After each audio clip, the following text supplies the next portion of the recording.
Winter choked Valedorn like a fist around a throat. Duke Caedric Ashbourne stood alone in the great hall of Thornwall Keep, while 30 nobles watched him from the shadows with eyes full of calculation and quiet hunger. The trial had ended hours ago. 3 men dead, 2 families ruined, 1 kingdom held together by nothing but his will and the fear he cultivated like a garden of knives. Outside the fortress walls, the common people called him the Butcher of the North.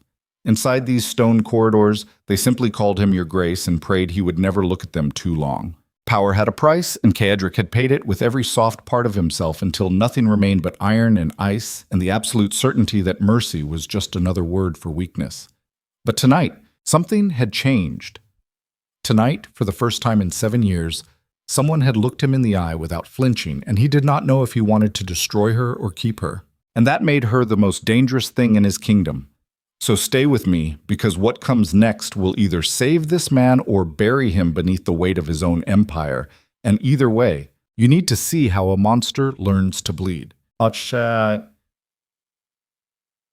morning after the executions, frost covered the courtyard stones like scattered diamonds, and the blood had frozen into black patterns that looked almost beautiful if you did not know what they were. Caedric stood at the window of his private study, 3 floors above the carnage, and watched servants scrub the evidence away with buckets of steaming water and brushes worn down to nothing. He had not slept. Sleep required vulnerability, and vulnerability was a luxury he had abandoned the night his father's throat was opened by men who called themselves allies. That was 14 years ago. He was 19. The killers had expected a boy broken by grief. Instead, they found a wolf already tasting blood. The knock on the door came precisely at dawn, like it always did. Caedric did not turn from the window. "Come in, Garrett." The Master of Arms entered with the efficiency of a man who understood that wasting the Duke's time was a form of suicide. He was 52, scarred from 3 wars, loyal because Caedric had once saved his daughter from a noble who thought peasant girls were toys to be used and discarded. That noble no longer had hands. "Your Grace," Garrett said quietly, "the northern border lords are demanding an audience. They claim the executions violated the Accord of—" "Tell them I do not care what the Accord says," Caedric interrupted without emotion. "Tell them that laws written by cowards to protect themselves from consequences mean nothing when those consequences finally arrive. Tell them if they have complaints, they can deliver them personally, and we will discuss the matter in the same courtyard where Lord Brennick lost his head yesterday." Garrett nodded once. He had expected this answer. He always expected this answer because the Duke never bent and never apologized and never pretended that power was anything other than the willingness to do what others could not stomach. "There is another matter," Garrett continued carefully. "The girl, Lady Orenna Draven. The council wants to know what you intend to do with her." Caedric finally turned from the window. His eyes were the color of winter storms and just as unforgiving. "What I intend is not their concern. She is a hostage, Your Grace. Her family's debt to the crown." "I know what she is," Caedric said flatly. "I also know that every man in that council chamber last night looked at her like she was a piece of territory to be negotiated over. I will not have it." Garrett hesitated. The Duke rarely explained himself, and when he did, it usually meant someone was about to die. "Forgive me, Your Grace, but the arrangement was clear. Lady Orenna was offered as collateral for her father's debts. If you refuse the terms, the Draven holdings will collapse entirely, and the eastern provinces will—" "Let them collapse," Caedric said coldly. "Let the entire aristocracy collapse if they are too weak to stand without extorting their own daughters. I have no interest in playing merchant with human lives." The words hung in the air like smoke from a funeral pyre. Garrett studied his Duke carefully. He had served this man for 12 years, and he had never once seen him show mercy without a purpose. Cruelty with a point, yes. Violence as a message, always. But compassion was not part of the Duke's vocabulary. Until now, apparently. "What would you have me tell the council?" Caedric walked to his desk and poured himself a glass of black wine from the crystal decanter that had belonged to his mother. She had died when he was 8. Fever. He barely remembered her face anymore, but he remembered her voice telling him that kindness was strength, and love was the only thing worth fighting for. She had been wrong. Kindness got you killed. Love made you weak, but for some reason, he could not stop thinking about the way Lady Orenna had stood in the center of the great hall last night with chains around her wrists, and her chin lifted like she was the one passing judgment instead of receiving it. "Tell them," Caedric said slowly, "that Lady Orenna will remain at Thornwall Keep as my guest, not my prisoner. Tell them her father's debts are forgiven. Tell them that anyone who questions this decision will find themselves reconsidering their position from a very dark cell beneath this fortress." Garrett's expression did not change, but his eyes flickered with something that might have been surprise or concern, or both. "Your Grace, the precedent." "I am the precedent," Caedric said quietly, and the temperature in the room dropped 10 degrees. "I am the law in Valedorn. I am the only thing standing between this kingdom and the chaos that destroyed my father's generation. If the council does not like my decisions, they are welcome to rule in my place. But first they will have to kill me, and we both know how that conversation ends." Garrett bowed his head. "Yes, Your Grace." He turned to leave, but Caedric stopped him with a single word. "Garrett, Your Grace? Bring her to me this afternoon. The Eastern Tower, not the throne room. I will not speak to her like she is a prisoner or a transaction, as you command." When the door closed, Caedric returned to the window and watched the sun climb slowly over the mountains that surrounded Thornwall, like the walls of a prison. He had spent his entire adult life building this empire of fear and control. He had crushed rebellions before they could breathe. He had executed traitors in front of their families. He had turned the word mercy into a curse and the word weakness into a death sentence. And now, for reasons he could not articulate even to himself, he was about to unravel it all for a woman he had spoken to exactly once. He drank the black wine in a single swallow and tried to remember the last time he had done something simply because it felt right instead of strategic. He could not. The eastern tower of Thornwall Keep was the oldest part of the fortress, built 300 years ago when the Ashbourne family was still fighting wars against mountain clans and sea raiders. The stones were darker here, older, stained with centuries of smoke and blood and prayers that had gone unanswered. Caedric preferred it to the rest of the castle. It felt honest, brutal, real. He waited in the upper chamber where narrow windows looked out over the northern cliffs and the sea that crashed against them like an army that would never stop attacking. The room was sparse. A table, 2 chairs, a fireplace that burned low and steady, no tapestries, no gold, no pretense. The door opened and Lady Orenna Draven entered with a guard on either side of her. She was 23 years old, dark-haired, with eyes the color of deep forests, and a face that belonged in paintings. Except paintings could not capture the intelligence that moved behind her gaze like a predator studying its surroundings. She wore a simple gray dress, no jewelry, no cosmetics. She did not need them. Power and beauty were not the same thing, but sometimes they looked identical. The guards hesitated at the threshold. "Leave us," Caedric said, without taking his eyes off her. "Your Grace," one of the guards began. "Protocol requires—" I said, "Leave." The guards exchanged glances and then withdrew, closing the door behind them with a sound like a coffin sealing shut. Orenna stood perfectly still in the center of the room. She did not bow. She did not curtsy. She simply looked at him with the kind of calm that came from either absolute fearlessness or absolute resignation, and Caedric could not tell which. "You asked to see me, Your Grace," she said evenly. Her voice was low and clear, the kind of voice that could command a room or whisper a secret with equal effectiveness. "I did," Caedric replied. He gestured to the chair across from him. "Sit." She did not move. "I prefer to stand." A flicker of something dangerous moved through his expression. Most people who defied him did not get a second chance to reconsider, but he found himself intrigued instead of angry. "You are not a prisoner here," he said carefully. Her eyes narrowed slightly. "Then why do I have guards outside my door at all hours? Why am I forbidden from leaving the castle grounds? Why was I stripped of my belongings and dressed like a servant?" "Because," Caedric said flatly, "the alternative was watching you dragged through the streets as a debtor's daughter and auctioned off to whichever lord offered your family the best terms. I thought this was preferable." Orenna's jaw tightened. "So I should be grateful." "No," Caedric said. "You should be angry. Angry at your father for gambling away your future. Angry at the nobles who saw you as currency. Angry at a system that treats women like livestock. But do not be angry at me for removing you from that equation." She stared at him for a long moment, searching his face for deception or cruelty or whatever else she expected to find. Then she crossed the room slowly and sat down in the chair across from him with the kind of deliberate grace that made even surrender look like a choice. "Why?" she asked simply. Kaedric leaned back in his chair and studied her. The firelight painted shadows across her face, and for a moment she looked like something carved from marble, beautiful and cold and utterly unbreakable. "Because I am tired," he said quietly, "of watching this kingdom devour its own children." The honesty of the statement surprised even him. He did not make a habit of revealing anything real. Truth was a weapon, and he only used weapons when he intended to kill. Orenna tilted her head slightly. "You do not strike me as a man who tires easily, Your Grace." "I do not," Kaedric agreed, "but I also do not make a habit of justifying my decisions. I'm telling you this because I want you to understand something." "What?" "That you are free to leave Thornwall whenever you wish." The words landed between them like a stone dropped into still water.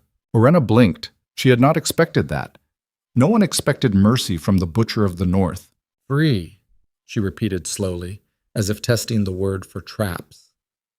"Free," Kaedric confirmed. "Your father's debts are forgiven. The arrangement is void. You owe me nothing, and you owe this court nothing. If you want to return to your family, I will provide an escort and enough gold to ensure your safety. If you want to go elsewhere, I will arrange it." She leaned forward slightly, her eyes sharp. "And if I choose to stay? Then you stay," Kaedric said simply. "Not as a hostage, not as collateral, as a guest of Thornwall Keep with all the protections and privileges that entails." "Why would you offer that?" "Because," Kaedric said, his voice dropping into something darker and more dangerous, "I have spent my entire life taking things, land, power, lives. I am very good at it, lives. But I have never once tried to keep something freely given. I do not know if I am capable of it, but I would like to find out." The fire crackled in the silence that followed. Orenna searched his face again, and this time she seemed to find something that surprised her. "You are not what they say you are," she said quietly. "Yes, I am," Kaedric replied without hesitation. "I am exactly what they say I am. Ruthless, brutal, unforgiving. I have killed men for less than treason, and I have destroyed families for less than betrayal. I do not apologize for it, and I will not pretend otherwise, but I am also more than that, and I am trying to decide if more is enough." Orenna sat back in her chair, her expression unreadable. "For what?" "For you to stay." Another silence, longer this time, the kind of silence that held entire futures inside it. Finally, Orenna spoke. "I will stay," she said, "but not because you freed me, and not because I am grateful. I will stay because I want to see what kind of man offers freedom and then asks for something in return without demanding it." Kaedric allowed himself the smallest of smiles. It felt foreign on his face. Dangerous. "That sounds fair." She stood and moved toward the door, then paused with her hand on the iron handle. "Your Grace?" she said without turning around. "Yes?" "What happens if I stay and then discover you are exactly the monster they say you are?" Kaedric's smile faded.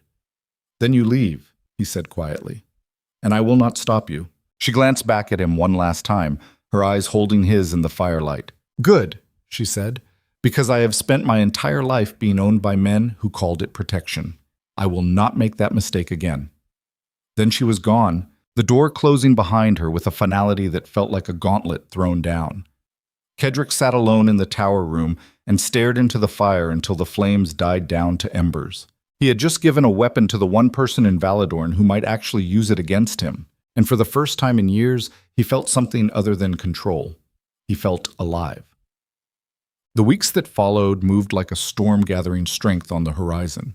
Orenna did not leave Thornwall Keep, but she also did not bend to its rhythms. She walked the corridors like she owned them.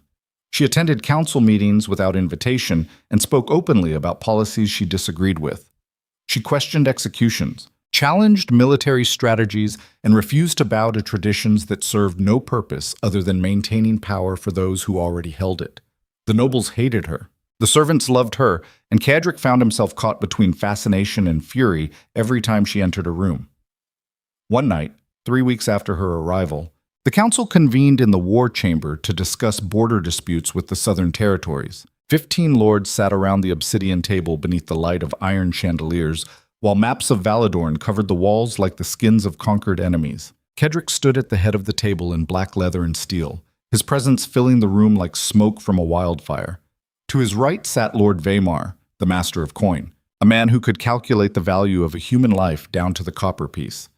To his left sat General Corvus, the wolf of the Eastern Front, a soldier who had won 12 battles without losing a single one. The discussion turned to taxation.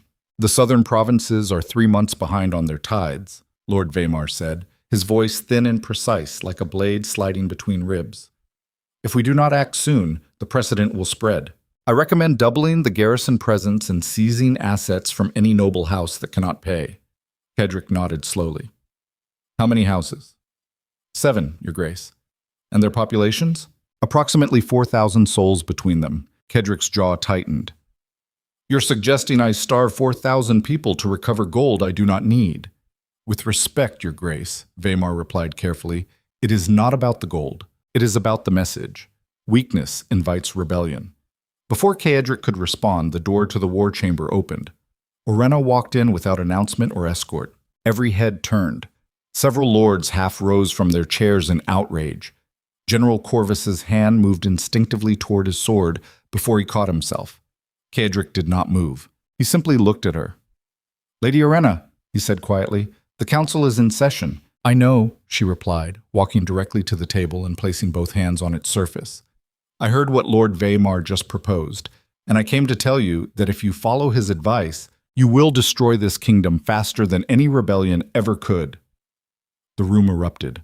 How dare you? Remove her immediately. This is an outrage. Kedrick raised one hand and the room fell silent like a candle snuffed out. Speak, he said to Orenna. You have 30 seconds. Her eyes met his without fear. The southern provinces are not refusing to pay because they are disloyal, Your Grace. They are refusing to pay because they are dying. The winter harvest failed. The grain stores are empty. Children are eating bark soup and leather boiled down to nothing. If you seize what little they have left, you will not send a message about strength. You will send a message that you are exactly the tyrant your enemies claim you are. Lord Vaymar stood, his face flushed with anger. This woman has no authority to— Sit down, Kedrick said without looking at him. Vaymar sat. Kedrick turned his full attention to Orenna. And what would you have me do instead? Forgive the debt, she said immediately. Send grain from the northern stores. Send builders to repair the damaged mills. Show them that the Duke of Valedorn protects his people instead of bleeding them dry. You will lose gold in the short term, but you will gain loyalty that no amount of fear can manufacture. General Corvus leaned forward, his scarred face thoughtful. And if the other provinces see this as weakness and demand the same treatment, then you prove it is not weakness, Orenna said sharply. You make it clear that mercy is a privilege earned by loyalty, not a right. The southern provinces have paid their tithes for 20 years without complaint. They have sent soldiers to your wars and grain to your armies. They have earned this. The silence in the room was absolute. Kedrick studied her for a long moment. Then he turned to Lord Vaymar. Forgive the debt, he said flatly. Send the grain. Send the builders. And if any province interprets this as weakness and attempts to exploit it, we will revisit this conversation with considerably less civility. Vaymar's mouth opened and closed like a fish drowning on dry land. Your Grace, the financial— The decision is made, Kedrick interrupted. If you have further objections, you may present them in writing and I will consider them while reviewing your performance as master of coin. Do we understand each other? Vaymar's face went pale. Yes, Your Grace. Kedrick turned back to Orenna. You will attend all future council meetings. Your voice will be heard. But if you ever enter this chamber unannounced again, I will have you removed. Respect works both ways. Orenna inclined her head slightly. Understood, Your Grace.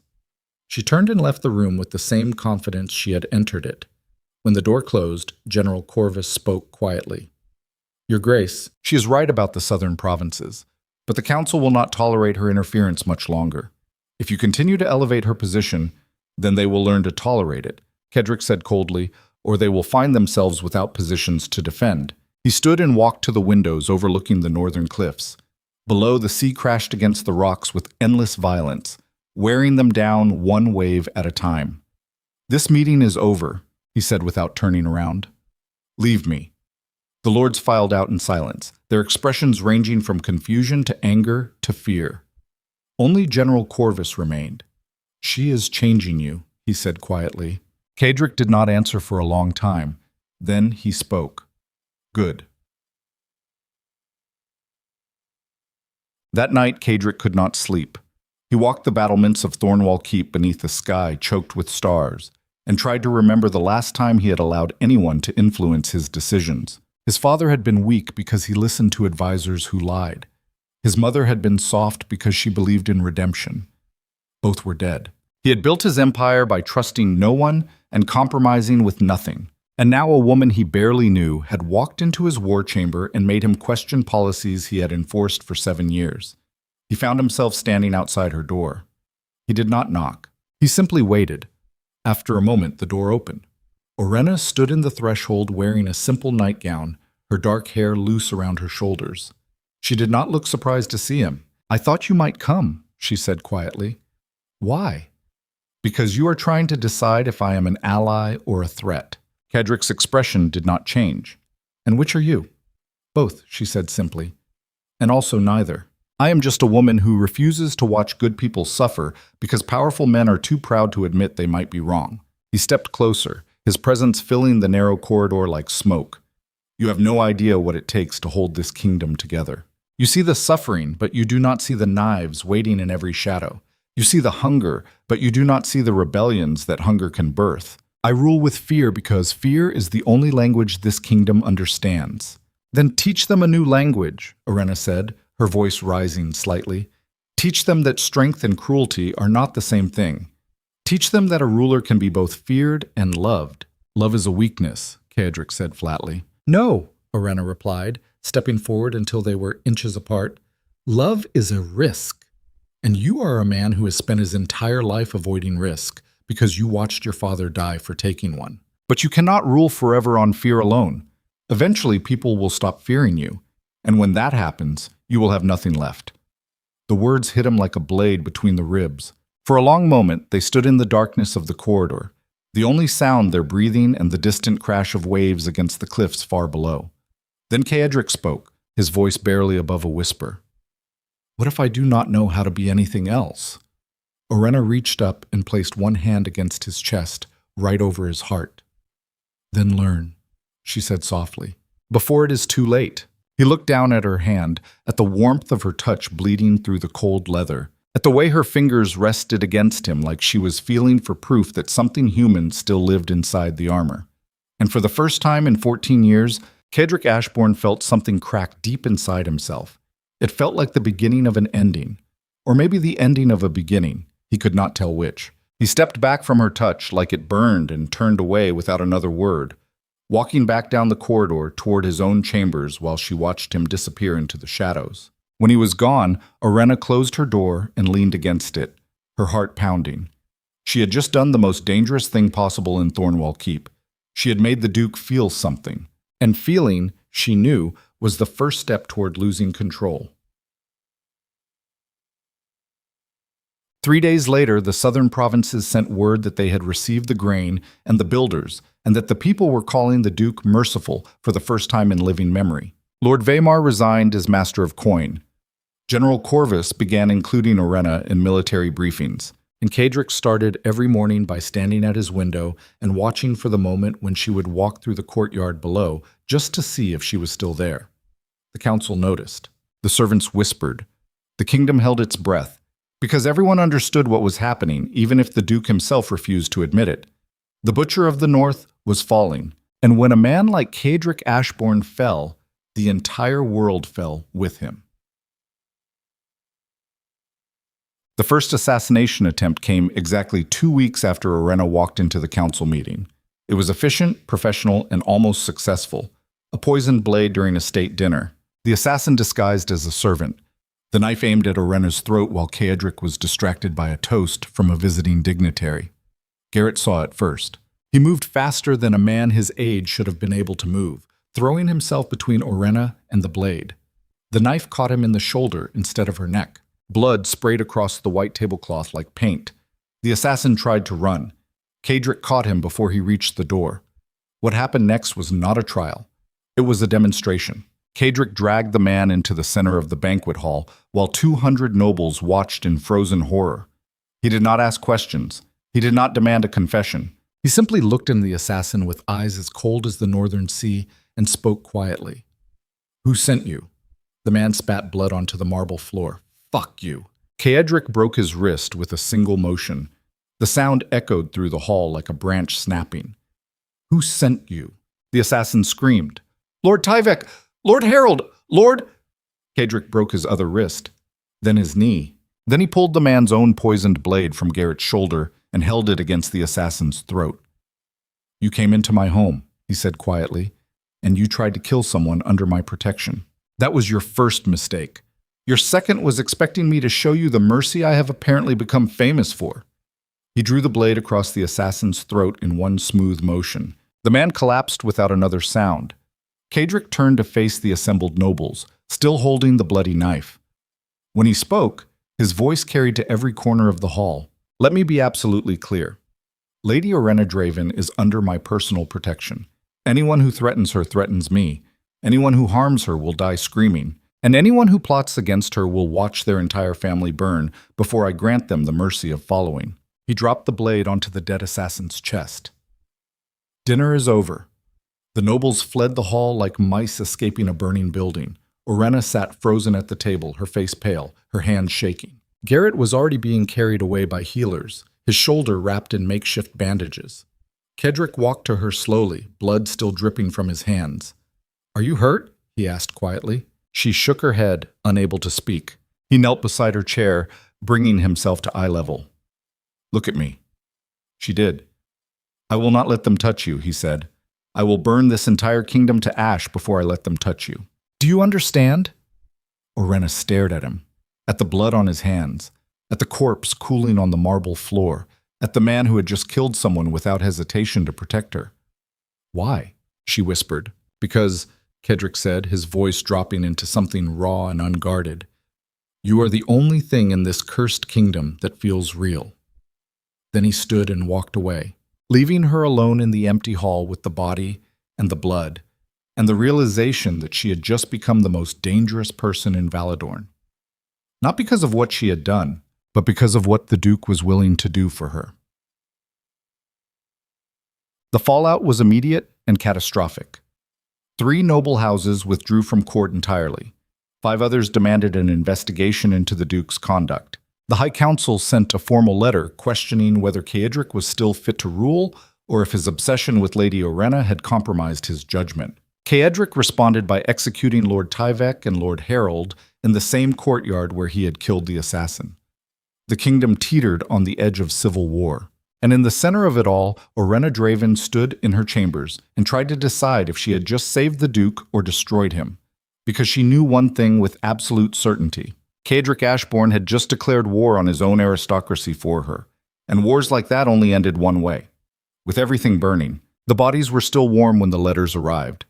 3 sealed envelopes delivered by riders who wore no colors and spoke no names. They came at dawn while the execution scaffolds were being dismantled and the blood was still pooling in the cracks between the courtyard stones. Kadric stood in his war chamber with the letters spread across the obsidian table like cards in a game he had not agreed to play. The first was from the High Council, formal, cold, a demand for his immediate appearance before the Court of Arbitration to answer charges of tyrannical conduct and abuse of ducal authority. The language was careful, wrapped in legal precedent and historical citation, but the message underneath was simple enough. They wanted him gone. The second letter came from Lord Vaymar, written from exile in the Southern Territories. It was shorter, more honest, a warning that 5 noble houses had already begun moving troops toward neutral positions along the border, not openly rebellious, but not loyal either, waiting to see which direction the wind would blow before committing to a side. Cowards, Kadric thought. Every single one of them. The third letter had no signature and no seal, just 3 lines written in a hand he did not recognize. "The girl is the weakness. Remove her and they will kneel again. Keep her and watch your empire burn." Kadric read it twice, then walked to the fireplace and fed the paper to the flames. He watched it curl and blacken and disappear into ash while his mind ran through calculations he had been avoiding for weeks. The anonymous letter was right. Orenna had become the fault line running through the center of his kingdom, not because of anything she had done, but because of what she represented. Change, vulnerability, the possibility that the Duke of Valedorn could be influenced by something other than fear and strategy. That possibility terrified the aristocracy more than any execution ever could, because if Caedric could be moved by one woman, then perhaps he could be moved by others. And if he could be moved, then he could be controlled. And control was the only currency that mattered in Valedorn. The door opened behind him and General Corvus entered without knocking. He looked like he had not slept in days. His armor was mud-stained from hard riding, and his scarred face was set in an expression that Caedric recognized immediately. Bad news. How bad? Caedric asked without turning from the fire. 7 houses have declared neutrality as of this morning, Corvus said flatly. 4 more are expected to follow by the end of the week. The northern border lords are demanding you step down voluntarily and submit to the council's judgment. If you refuse, they will call it treason and move against you with the full weight of the aristocratic coalition. Caedric finally turned to face him. How many troops can they field? 12,000. Maybe 15 if they call in their bannermen. And how many do we have? 6,000 at full mobilization. Maybe 7 if we pull the garrison units from the Western territories. The math was brutal and simple. Caedric had spent 7 years building an empire based on fear and precision. He had never needed large armies because rebellion had never been a serious threat. But fear only worked when people believed you were willing to use overwhelming force against them. Now they were calling his bluff. And they were doing it because of Orenna. What do you recommend? Caedric asked quietly. Corvus hesitated. He was a soldier, not a politician, and he preferred questions with clear answers. This was not one of those questions. Strategically, the answer is obvious, he said carefully. Send Lady Orenna away, publicly. Make it clear that she holds no influence over you, and that your decisions are based on the needs of the kingdom, not personal attachment. The coalition will fracture within a week.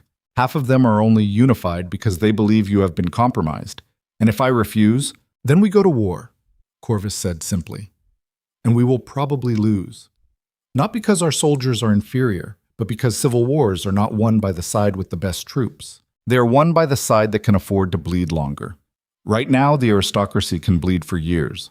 We cannot. Caedric walked to the window and looked out over Thornwall Keep. The fortress had stood for 300 years, weathering sieges and storms and the rise and fall of a dozen dynasties. It had survived because the men who ruled it understood that survival required sacrifice. His father had tried to rule with kindness and compromise.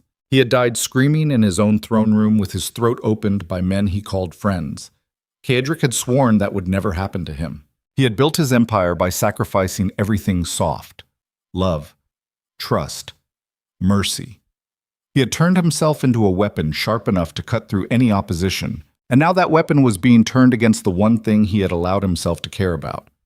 Send for Lady Orenna, Caedric said quietly. Corvus nodded and left without another word. Caedric stood alone in the war chamber and tried to remember the exact moment when everything had started to unravel. He traced it back through the weeks. The assassination attempt, the council meeting. The first time Orenna had looked at him without fear, every moment a choice, every choice a consequence. And now all those consequences were collapsing down on him like a fortress built on sand. Orenna arrived 20 minutes later wearing a simple black dress that made her look like she was already in mourning. She stepped into the war chamber and closed the door behind her with the kind of careful control that told Caedric she knew exactly why she had been summoned. "You are sending me away," she said. Not a question. Caedric did not answer immediately. He studied her face, looking for fear or anger or relief. He found none of those things. Just a kind of quiet resignation that somehow made everything worse. 7 noble houses have declared neutrality, he said finally. 4 more will follow. The northern border lords are preparing to march on Thornwall within the month. The High Council has demanded I appear before them to answer charges that I have allowed my judgment to be compromised by personal attachment. He paused. They are not wrong. Orenna crossed the room slowly and stopped a few feet away from him. Close enough to speak quietly, but not close enough to touch. So you have decided to remove the attachment, she said. I have decided to prioritize the survival of this kingdom over my own desires, Caedric replied. There is a difference. Is there? Her voice was soft but sharp. the kind of sharpness that cut deeper than any blade. Because from where I stand, it looks like you are about to sacrifice the one person who ever made you question whether power and fear are the same thing. And you are doing it because the aristocracy told you to. Kedrick's jaw tightened. I am doing it because the alternative is watching this kingdom tear itself apart in a civil war that will kill thousands. And if those thousands die anyway, Orenna asked, what if sending me away does not stop the coalition? What if they see it as proof that you can be manipulated and they push harder? What if you trade me for nothing? Then I will deal with that when it happens, Kedrick said coldly. But I will not watch you die in a siege because I was too proud to make the rational choice. Orenna stepped closer. Her eyes held his with an intensity that made his chest tighten. You are lying, she said quietly. Not to me. To yourself. You are not sending me away to protect the kingdom. You are sending me away because you are terrified of what it means that you care about me. Because caring is the one thing you swore you would never do again. And now that you have done it, you do not know how to function. The words landed like stones thrown through glass. Kedrick took a slow breath and forced himself to stay calm. You do not know what you are talking about. Do I not? Orenna's voice rose slightly. Your father died because he cared about the wrong people, and you have spent your entire adult life making sure that never happens to you. You built this empire by cutting off every part of yourself that could be used against you. And it worked. You became the most feared man in Valedorn, but you also became the loneliest. And now that you finally have something real, something that is not built on fear or control, you are going to throw it away because you cannot stand the idea that you might actually need someone. Stop, Kedrick said quietly. She ignored him. You want to know what I think? I think you are not afraid of losing me. I think you are afraid of what it will do to you if you try to keep me and fail. Because failure is the one thing the Duke of Valedorn cannot afford. I said, stop. His voice was louder now, sharper, carrying the edge of command that usually made entire rooms fall silent. Orenna did not flinch. Make me, she said. The silence that followed was absolute. They stood 3 feet apart in the center of the war chamber while the fire burned low and the morning light bled through the windows like a wound opening slowly. Outside, the kingdom was fracturing. Inside, something else was breaking. Kedrick moved first.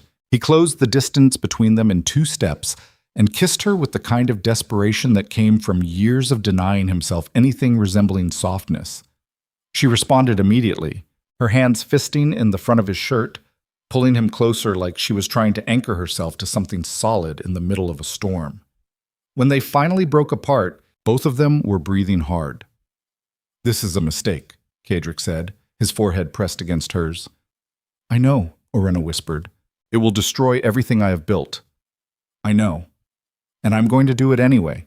She pulled back just enough to look at him. Her eyes were bright, fierce, completely unafraid. Good, she said. Because I did not survive my father's debts and an assassination attempt just to watch you surrender the first time someone threatens you. Kedrick laughed. It was a short, sharp sound, almost bitter. You have no idea what you are asking for. Then tell me. He stepped back and walked to the obsidian table, placing both hands on its surface like he needed the support to stay upright. When he spoke, his voice was low and raw. If I keep you here, we go to war. Not a small war. Not a border skirmish. A civil war that will split Valedorn down the middle and kill thousands of people who have no stake in whether the Duke loves someone or not. The aristocracy will paint me as a tyrant ruled by obsession. They will rally the common people by claiming I have abandoned reason for passion. And they will be right. He turned to face her. But if I send you away, I survive. The coalition fractures. The kingdom stabilizes. I remain in power and everything goes back to the way it was before you walked into that council meeting and made me question every decision I have ever made. Orenna crossed her arms. So why have you not sent me away yet? Kedrick stared at her for a long moment. Then he said the thing he had been avoiding for weeks. Because I do not want to go back to the way things were. The admission hung in the air between them like smoke. Orenna walked to him slowly, her expression softening for the first time since entering the room.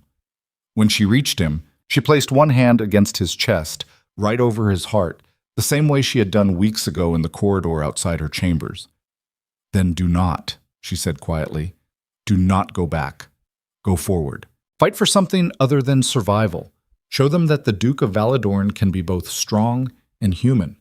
And what if I fail? Then you fail, Orena said simply. But at least you will fail trying to be something better than a weapon. Cedric covered her hand with his own and held it there, feeling the warmth of her palm through the leather and steel he wore like armor against the world. If we do this, he said quietly, there is no turning back. The moment I refuse the Council's demand, we are at war, and war does not care about good intentions or second chances. I know, Orena said, people will die. I know, and I will have to do things that will make you hate me. She looked up at him with those dark forest eyes and spoke with absolute certainty.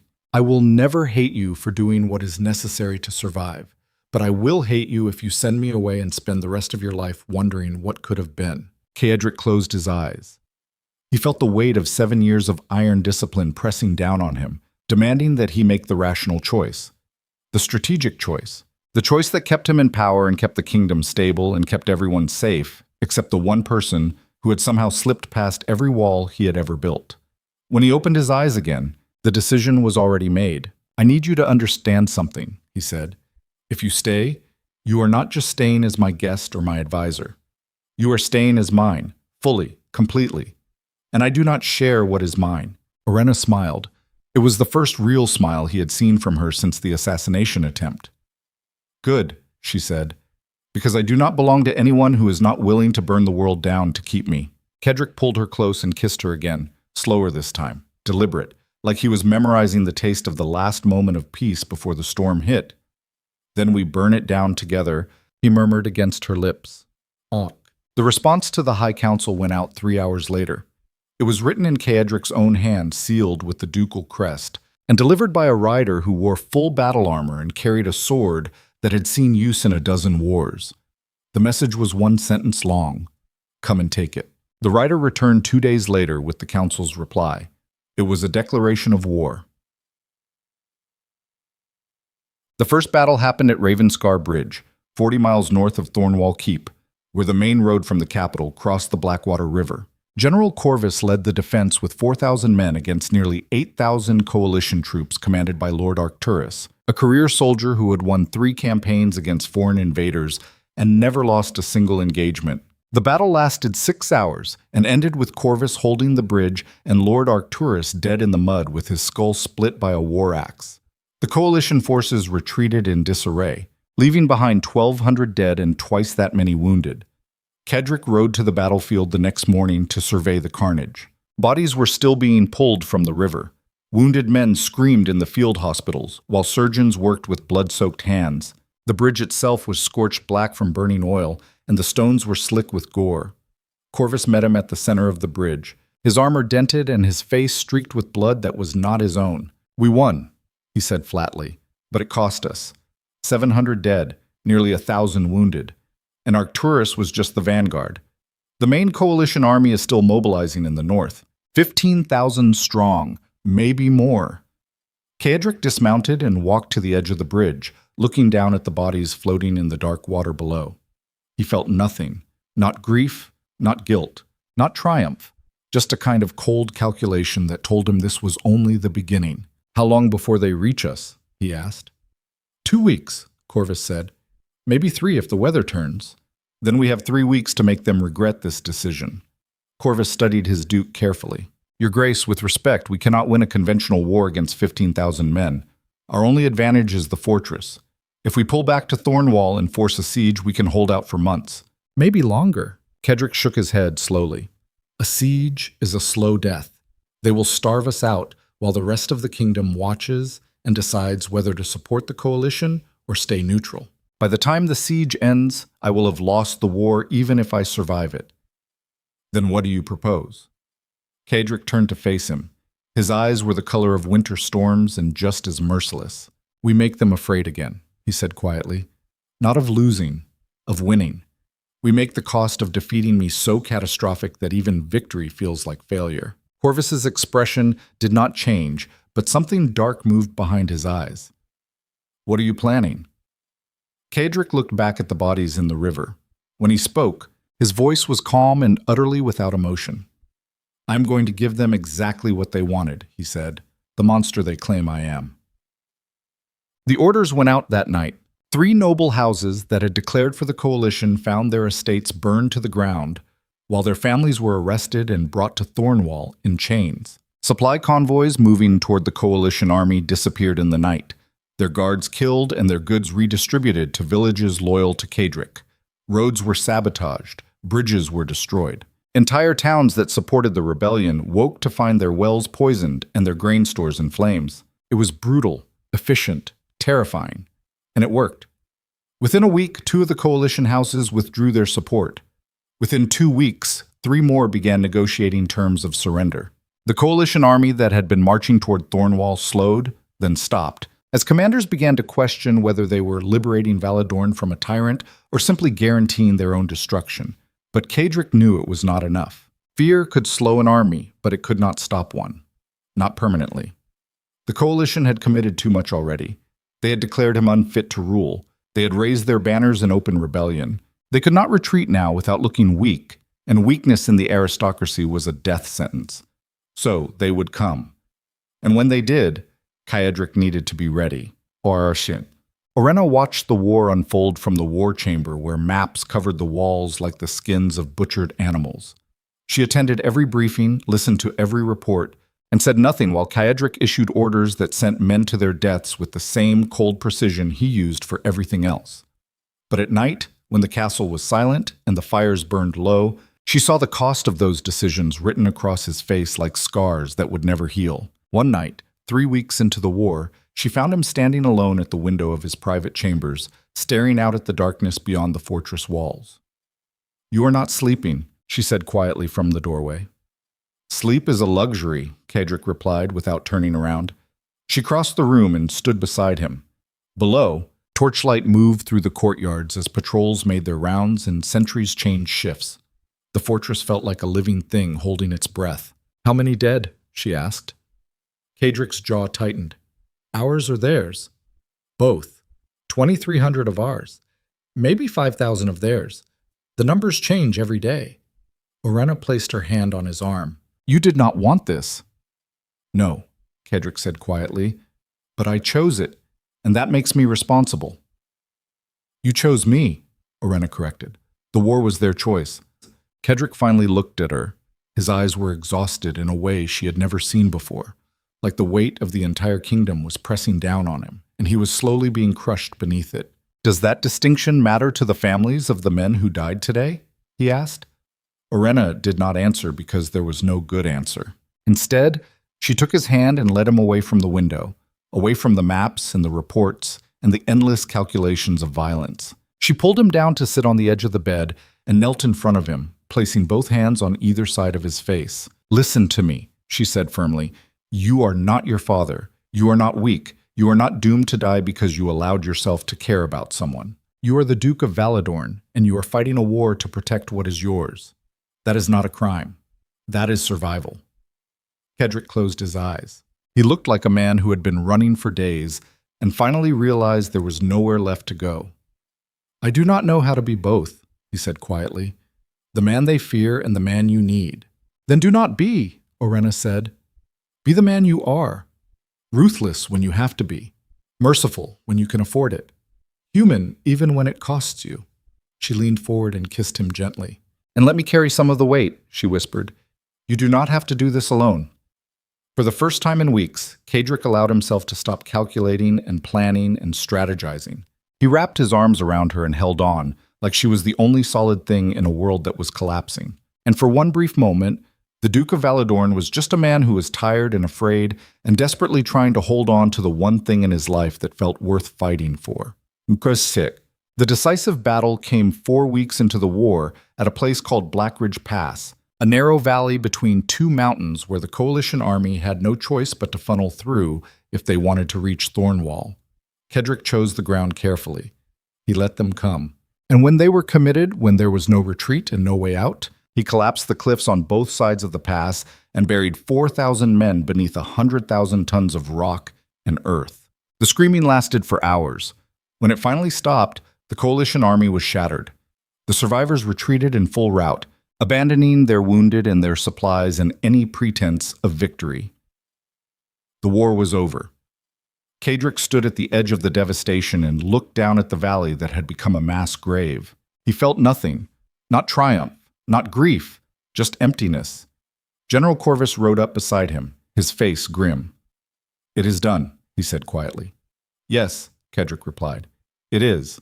They rode back to Thornwall Keep in silence, while behind them the valley filled with smoke and ash and the ghosts of men who had died because their leaders decided that obsession was weakness.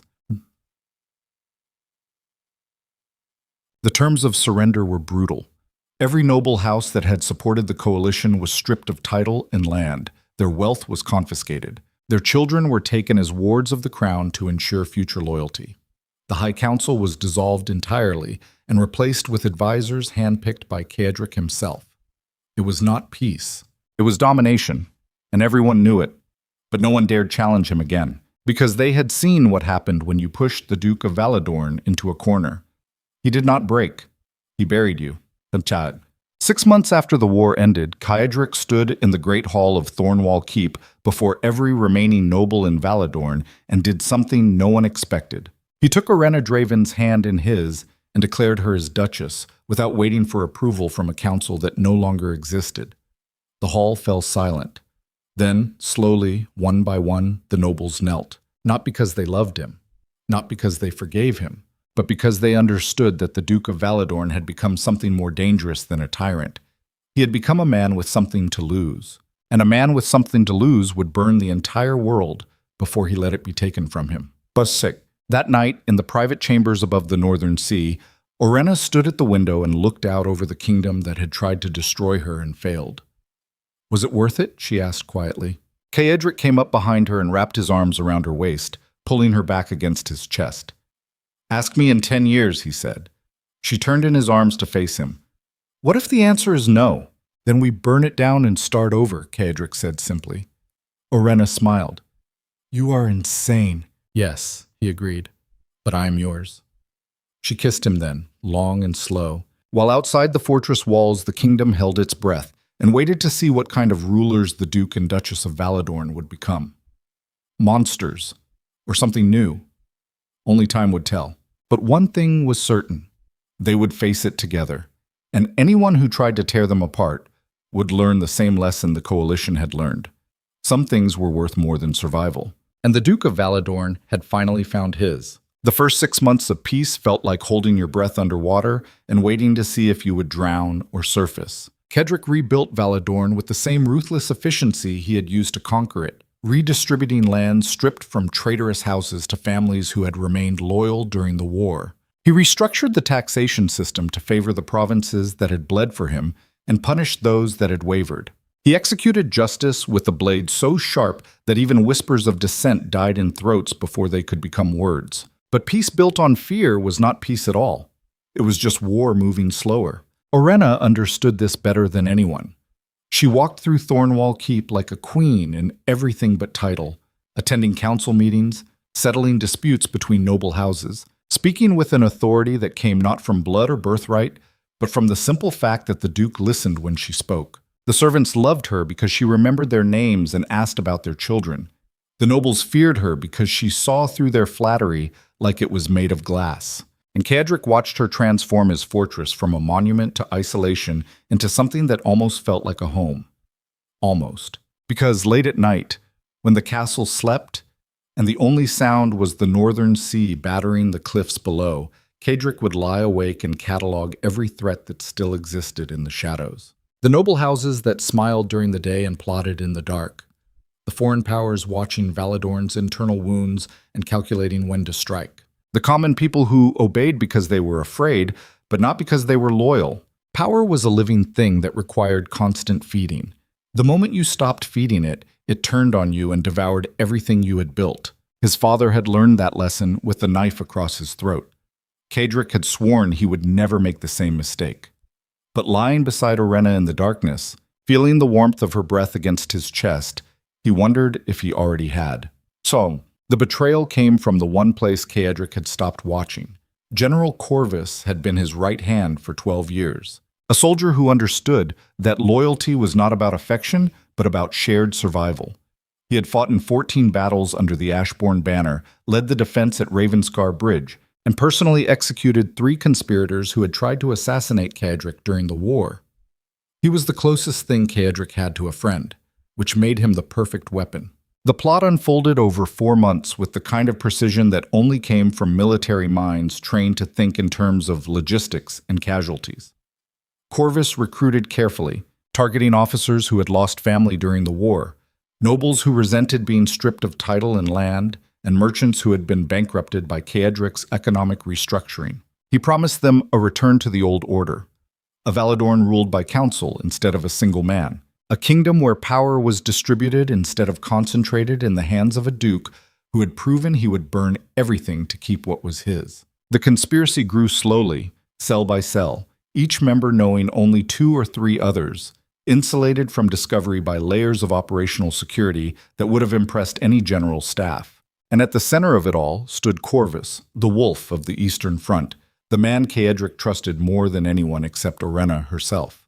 The first sign came during a routine inspection of the Western garrison. Caedric had ridden out with a small escort to review troop readiness and assess the fortifications that guarded the mountain passes leading into Valedorn.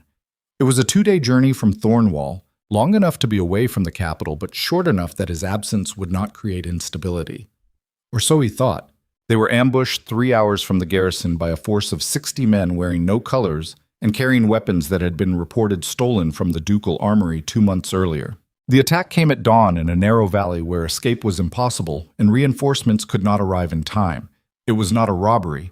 It was an assassination. Caedric's escort numbered 12 men, all hand-picked soldiers who had survived the Civil War. They fought like wolves backed into a corner, selling their lives for seconds and inches, buying enough time for Caedric to reach his horse and break through the encirclement. He rode east toward the garrison with arrows hissing past his head and his mount bleeding from 3 separate wounds. Behind him, his men died screaming his name while the assassins closed in like a noose tightening around a throat. He almost made it. The arrow caught him in the shoulder, punched through leather and muscle, and knocked him from the saddle. He hit the ground hard enough to crack ribs and tasted blood in his mouth as he rolled to his feet with his sword already drawn. 12 assassins surrounded him in a loose circle. They were professionals, moving with the kind of coordinated discipline that came from military training. One of them stepped forward, a scarred man in his 40s with the build of a career soldier. "The Duke of Valedorn," the man said. "They told us you would be difficult to kill." Caedric spat blood onto the dirt. They were right. The man smiled. It did not reach his eyes. "We will see." They came at him all at once. What followed was not a fight. It was butchery. Caedric killed 4 of them in the first 30 seconds, his sword opening throats and bellies with the kind of efficiency that came from a lifetime of violence. But he was wounded, outnumbered, and fighting men who knew exactly what they were doing. The 5th assassin got inside his guard and drove a dagger into his side. The 6th opened a gash across his thigh. The 7th would have taken his head if a crossbow bolt had not suddenly appeared in the man's chest. Reinforcements poured into the valley from the east. 30 soldiers from the garrison, alerted by a survivor from Caedric's escort who had somehow made it through the ambush with half his intestines hanging from a stomach wound. The remaining assassins tried to retreat. None of them made it. Caedric collapsed to his knees in the dirt, bleeding from 6 different wounds, and watched the bodies pile up around him like a harvest of violence he had not intended to reap. The garrison captain dismounted and knelt beside him, already barking orders for field medics and a wagon to transport the Duke back to Thornwall. "Your Grace," the captain said urgently, "you need to stay conscious." Caedric grabbed the man's armor with a blood-slick hand and pulled him close. His voice was a rasp. "Who knew I was riding to the Western garrison?" The captain's face went pale. "Your Grace, only the senior staff would have access to—" "Who?" "General Corvus, Lord Heron, the Master of Whispers, and Lady Orenna." Caedric's grip tightened. "Find Corvus. Bring him to Thornwall in chains. Now!" The captain nodded and sprinted toward his horse while Caedric sagged against the wagon wheel and tried to process what had just happened through the haze of pain and blood loss. Someone inside his inner circle had tried to kill him, and there were only 4 people who could have done it. The journey back to Thornwall took 18 hours and felt like dying slowly, while staying conscious for every moment. The field medics did what they could, stitching wounds and wrapping bandages while the wagon bounced over roads that had not been maintained properly since before the war. Cedric drifted in and out of awareness, his mind circling the same question like a wolf stalking prey. Who? Not Orenna. He trusted her with a certainty that bypassed logic and went straight to instinct. She had stood beside him during the war when abandoning him would have been safer. She had given up her family, her freedom, and any possibility of a quiet life to stay at Thornwall. She had nothing to gain from his death except her own. Lord Heron was a possibility. The Master of Trade had lost 2 brothers during the Civil War, both executed for supporting the coalition. But Heron had been personally appointed by Cedric after the old trade master died of a heart attack. He owed everything to the Duke. Killing Cedric would mean losing the position that kept his family from falling into obscurity. The Master of Whispers was more likely. Intelligence officers lived in shadows and traded in secrets. Loyalty meant nothing when a better offer came along. But the Master of Whispers had already betrayed 3 previous employers before Cedric bought his services with enough gold to retire comfortably. He had no reason to risk a secure position for an uncertain coup. That left Corvus, the man Cedric trusted more than anyone except Orenna herself. The soldier who had stood beside him for 12 years and never once questioned an order or hesitated when violence was required. The general who knew every detail of Cedric's security, his travel plans, his vulnerabilities. The friend who had warned him that keeping Orenna would lead to war and then fought that war without complaint when Cedric refused to listen. By the time the wagon rolled through the gates of Thornwall Keep, Cedric had already constructed the entire conspiracy in his mind. He saw how Corvus would have justified it, how he would have framed it as duty instead of betrayal, how he would have convinced himself that killing one man to save a kingdom was not treason but sacrifice. And he understood, with a clarity that felt like swallowing broken glass, that Corvus was probably right. A ruler who chose personal attachment over strategic stability was a liability. A duke who went to war to keep a woman was exactly the kind of tyrant the aristocracy feared. Removing Cedric and installing a council-led government would restore balance and prevent future conflicts driven by obsession instead of reason. It was the rational choice, the strategic choice, the choice Cedric himself would have made if he were looking at the situation from the outside, which meant Corvus had learned everything Cedric taught him, and then used it to destroy him. Orenna was waiting in the courtyard when the wagon arrived. She took one look at Cedric's blood-soaked clothes, and the way he could barely stand and her face went white. She moved like a blade through the crowd of servants and guards, reaching him before anyone else could react. "Who did this?" she said. Not a question. A demand. Cedric leaned against her, his weight making her stagger slightly.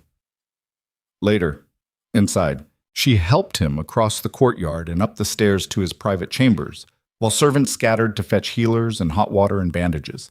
By the time they reached the bedroom, Cedric's vision was blurring at the edges and his legs felt like they were made of wet sand. Orenna eased him onto the bed and started cutting away his ruined clothes with a knife pulled from her boot. Her hands were steady, but her eyes were wild. "Tell me who," she said again. Cedric closed his eyes. "Corvus." The knife stopped moving. Orenna stared at him like he had just told her the sun had gone out. "That is not possible." "It is the only thing that makes sense," Cedric said. "He knew my route. He knew my escort strength. He knew exactly where to hit me, where reinforcements could not arrive in time." Orenna shook her head slowly. "Corvus is loyal. He has been loyal for 12 years. He saved your life during the war." "He saved my life because the dead duke is useless," Cedric interrupted. "A living duke who can be controlled is valuable, but a duke who cannot be controlled needs to be replaced." He opened his eyes and looked at her. "I became uncontrollable the moment I chose you over the kingdom," he said quietly. Corvus saw that. He saw me make every decision my father would have made, and he decided to do what my father's killers did before someone else beat him to it. Orenna's jaw tightened. "Then we kill him. Tonight. Before he has a chance to—" "No," Cedric said. We do this properly. Public trial. Public execution. I want everyone in Valedorn to see what happens when you betray the Duke. And if you are wrong, then I execute an innocent man and lose the last person I trust," Cedric said flatly. "But I am not wrong." The healers arrived and spent the next 2 hours cleaning wounds, stitching torn flesh, and wrapping Cedric's torso in enough bandages that he looked like a corpse prepared for burial. They fed him something bitter that dulled the pain but made his thoughts slow and heavy. By the time they finished, it was midnight, and Orenna was pacing the room like a caged animal. "The garrison captain sent word," she said. "Corvus is gone. He left the capital 3 hours before your wagon arrived. No one knows where." Kedrick sat up slowly, ignoring the way his ribs screamed in protest. "Then we find him." "How?" "The same way we find anyone who runs," Kedrick said. "We make staying hidden more painful than surrender." The orders went out at dawn. Every house that had sworn loyalty to Corvus during the war was placed under immediate investigation. Their estates were locked down, their finances were frozen. Their families were brought to Thornwall for questioning. It was not subtle, and it was not gentle. It was a message written in terror and delivered with the same efficiency Corvus himself had used to win battles. If you protected the general, you burned with him. Within 3 days, 17 nobles had been arrested. Within a week, 4 of them broke under interrogation and revealed the full scope of the conspiracy. 63 members, cells in 5 provinces, weapons caches hidden in 3 cities, and a plan to assassinate Kedrick, install Corvus as Lord Protector, and dissolve the dukedom entirely in favor of a council-led republic. It was brilliant, it was comprehensive, and it had come within 30 seconds of succeeding. Kedrick stood in the dungeons beneath Thornwall Keep and listened to the confessions with an expression that could have been carved from stone. The prisoners knelt in chains on the wet stone floor, their faces bruised from interrogation, their voices hoarse from screaming. One of them, a young officer named Varen who had served under Corvus for 6 years, looked up at Kedrick with eyes that held more defiance than fear. "You think we are traitors," Varen said, "but we are trying to save this kingdom from you. You are not a ruler. You are a weapon that does not know when to stop cutting." Kedrick studied him for a long moment. Then he spoke quietly. "You are right," he said. "I am a weapon. I was forged by men who thought mercy was weakness and kindness was suicide.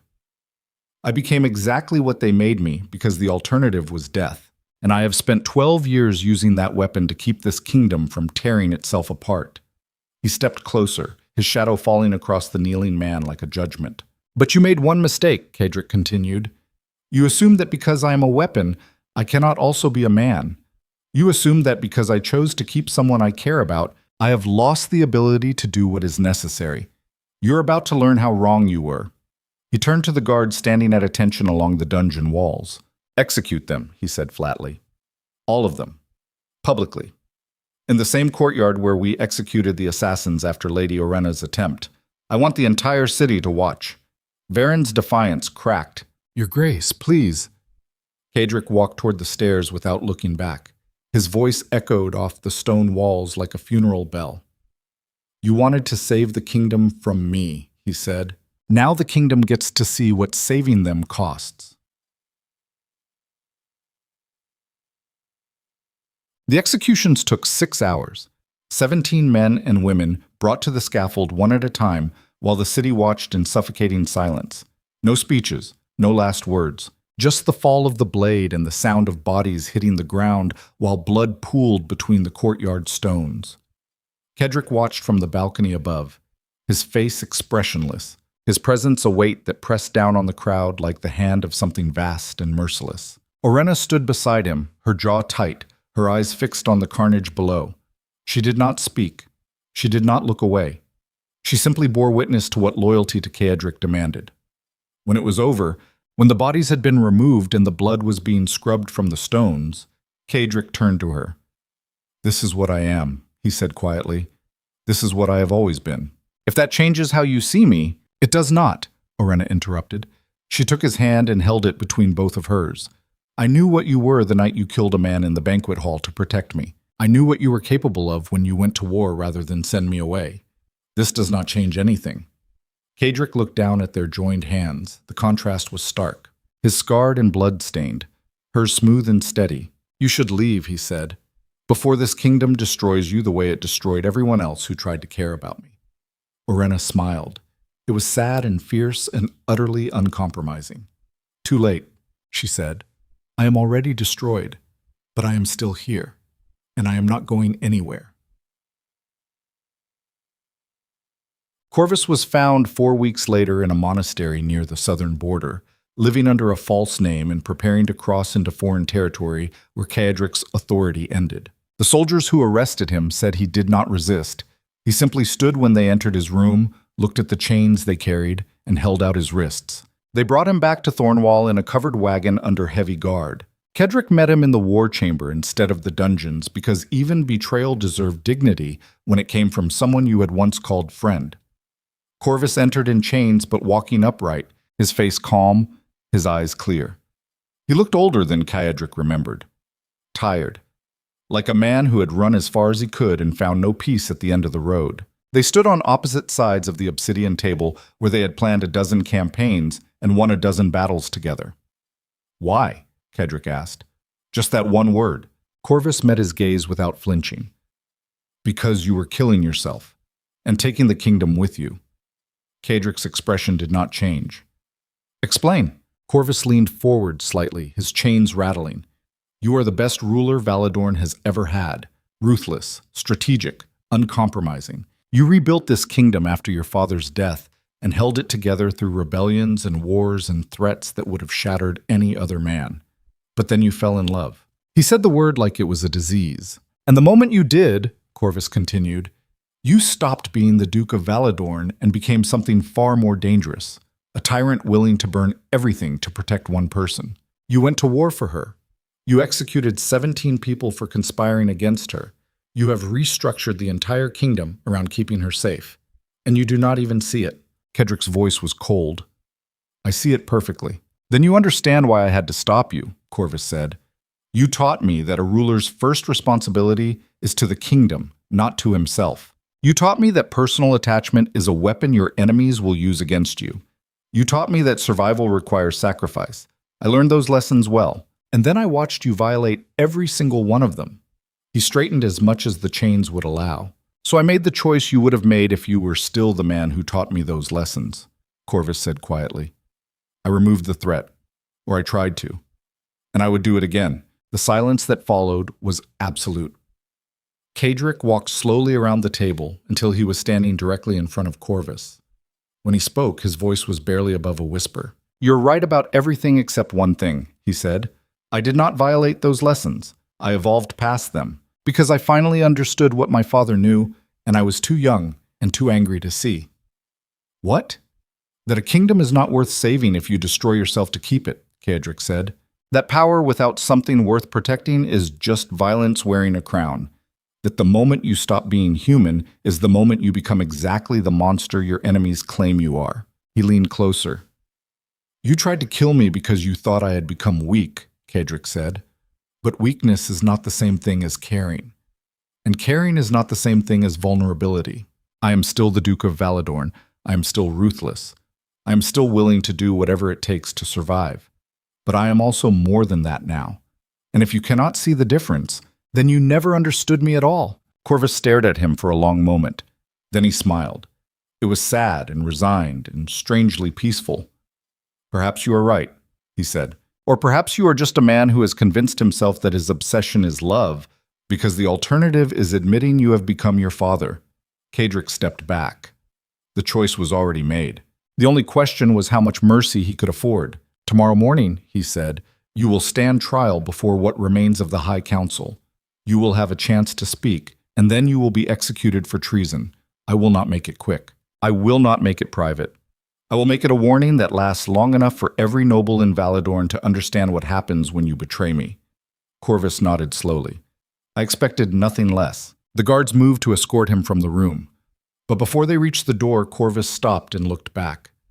Your Grace, he said quietly, when this is over, when you have killed everyone who threatens her and restructured the kingdom around protecting her and sacrificed everything you were to keep her safe, ask yourself one question.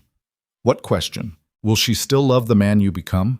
Then he was gone, leaving Caedric alone in the war chamber with those words echoing like a curse that would not fade. The trial lasted 3 hours and ended exactly the way everyone knew it would. Corvus confessed to everything. He named names. He detailed the conspiracy. He explained his reasoning with the same clinical precision he had used to plan military campaigns. And then Caedric sentenced him to death by hanging, drawn, and quartering in the public square at dawn. It was the punishment reserved for traitors. It was designed to take hours, and everyone in the kingdom would be required to watch. That night, Orenna found Caedric standing alone in his chambers, staring at nothing. She closed the door quietly behind her and crossed the room to stand beside him. "You do not have to do this," she said. "Yes, I do," Caedric replied. "If I show mercy now, every enemy I have will see it as proof that I can be manipulated through you. They will come at you again and again until one of them succeeds. So this is about protecting me. This is about protecting both of us," Caedric said. "And the only way to do that is to make the cost of threatening you so catastrophic that no one ever tries again." Orenna took his hand. "And what if Corvus was right? What if you are destroying yourself to keep me?" "Then I am destroyed," Caedric said simply. "But at least I chose what destroyed me instead of letting it be chosen for me." She pulled him close and held him. While outside the fortress walls, the kingdom prepared for another public demonstration of what loyalty to the Duke demanded. And Caedric stood in the darkness and wondered if there would be anything left of himself by the time this was over. Or if the man Orenna had fallen in love with would disappear entirely, replaced by something that wore his face but no longer remembered what it meant to be human. The execution began at dawn. Corvus walked to the scaffold without assistance, his head high, his expression calm. He looked out over the crowd that filled the square and spoke in a voice loud enough to carry. "I am guilty of everything the Duke has accused me of," he said. "I conspired against him. I tried to have him killed. I did this because I believed it was necessary to save Valedorn from a ruler compromised by obsession. I was wrong about the method, but I was not wrong about the threat." He turned to look directly at Caedric, who stood on the balcony above with Orenna beside him. "Your Grace," Corvus said, "you are a great man, perhaps the greatest Valedorn has ever seen. But greatness is not the same thing as goodness. And I pray that when your empire finally crumbles beneath the weight of what you have become, the woman beside you is worth the price you paid." Then he knelt and placed his head on the block. The executioner raised the axe, and Caedric gave the signal. What followed was exactly as brutal and prolonged as promised. The crowd watched in horrified silence, while the man who had been the Duke's closest ally was systematically destroyed as a warning to anyone who thought betrayal was survivable. When it was finally over, when the pieces of Corvus had been removed and the square was being hosed down, Caedric turned and walked back into the fortress without looking at Orenna. She found him hours later in the war chamber, sitting alone at the obsidian table with a cup of black wine untouched in front of him. He did not look up when she entered. "It had to be done," he said, quietly. "I know," Orenna replied. "He was right about everything. I know. And I killed him anyway." Orenna crossed the room and knelt in front of him, taking his face in her hands and forcing him to look at her. "Listen to me," she said firmly. "Corvus was right that you have changed. He was right that you have made choices your younger self would not have made. But he was wrong about one thing. You are not destroying yourself to keep me. You are becoming yourself by learning that strength and humanity are not opposites." Caedric closed his eyes. "What if I'm wrong? What if 10 years from now, this kingdom is in ruins because I chose you over stability? Then we rebuild," Orenna said simply. "Together. But you do not get to second-guess this now. You made your choice. You fought a war for it. You executed your closest friend for it. You do not get to decide it was a mistake just because it cost you something." Caedric opened his eyes and looked at her. Really looked at her. At the woman who had walked into his life and dismantled every wall he had built. At the person who had somehow convinced him that caring about something was not the same as being weak. And he realized, with a clarity that felt like breaking through the surface of water after drowning, that Corvus had been wrong about one final thing. Caedric had not become his father. He had become something new entirely. Something that could be both the monster the kingdom feared and the man Orenna loved. And if that contradiction destroyed him, at least he would die as himself instead of as a weapon someone else had forged. "I love you," he said. 3 words he had never spoken to anyone in his entire life. Orenna smiled through tears. "I know." She kissed him then, long and desperate, while outside the fortress walls the kingdom held its breath and waited to see what would happen next. Because everyone understood that something fundamental had shifted. The Duke of Valedorn had executed his closest friend and declared war on anyone who threatened what he loved. And there would be consequences.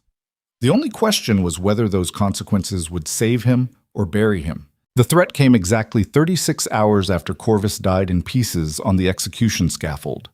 A rider arrived at dawn wearing the colors of House Malreth, one of the oldest bloodlines in Valedorn, a family that had remained conspicuously neutral during the Civil War and equally conspicuous in their absence from court since Cedric executed the coalition leaders. The rider carried a sealed letter marked with black wax and the crest of a raven clutching a broken sword. Cedric opened it in the war chamber while Orenna stood at the window watching the sun climb over the eastern mountains.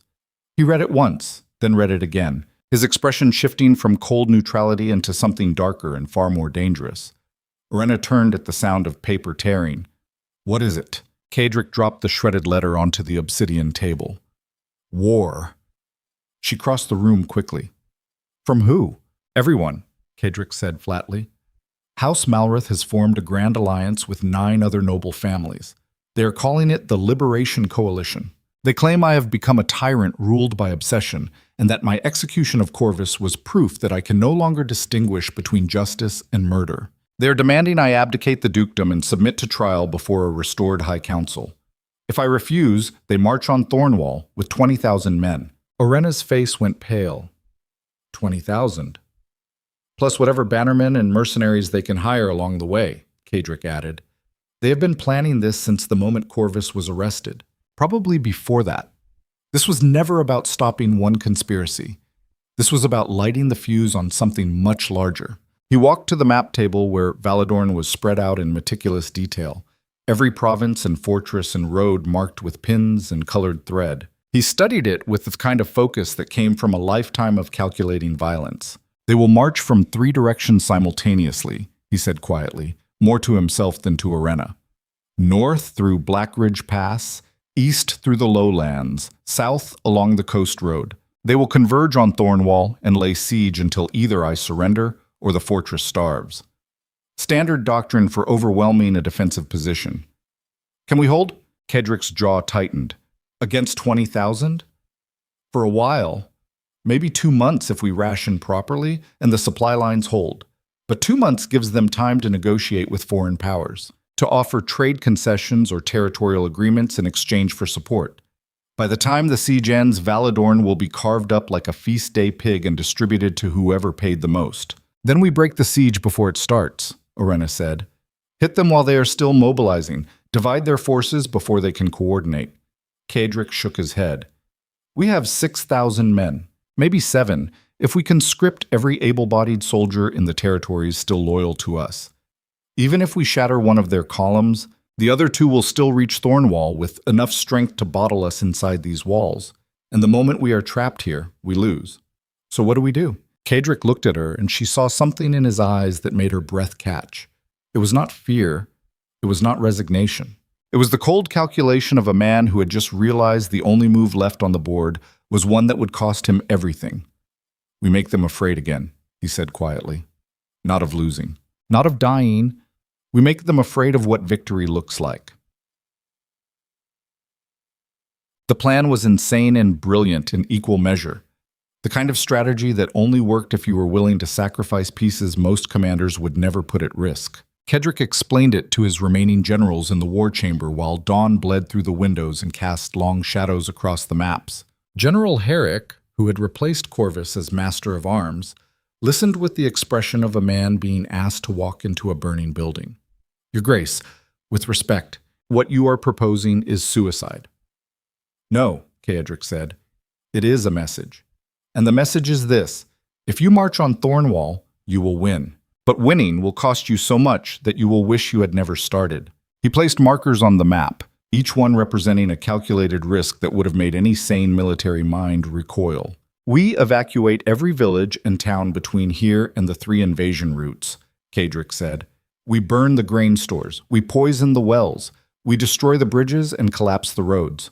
We turn the entire northern territory into a wasteland that cannot support an army. They will have to bring every scrap of food and every drop of water with them or watch their soldiers starve before they ever reach our walls." "That will kill our own people," Herrick said. "Thousands of them. They depend on those villages for survival." "No," Orenna interrupted. "They depend on us for survival. And if we lose this war, the Liberation Coalition will strip them of everything anyway. At least this way they have a chance, Kedrick nodded. We move the civilian population south into the territories that have remained loyal. We compensate them for their losses after we win. But right now, the only thing that matters is making sure there is no victory for the coalition that does not look like defeat. And if they march anyway, Herrick asked, then we hit them where they are weakest, Kedrick said. We do not defend. We attack.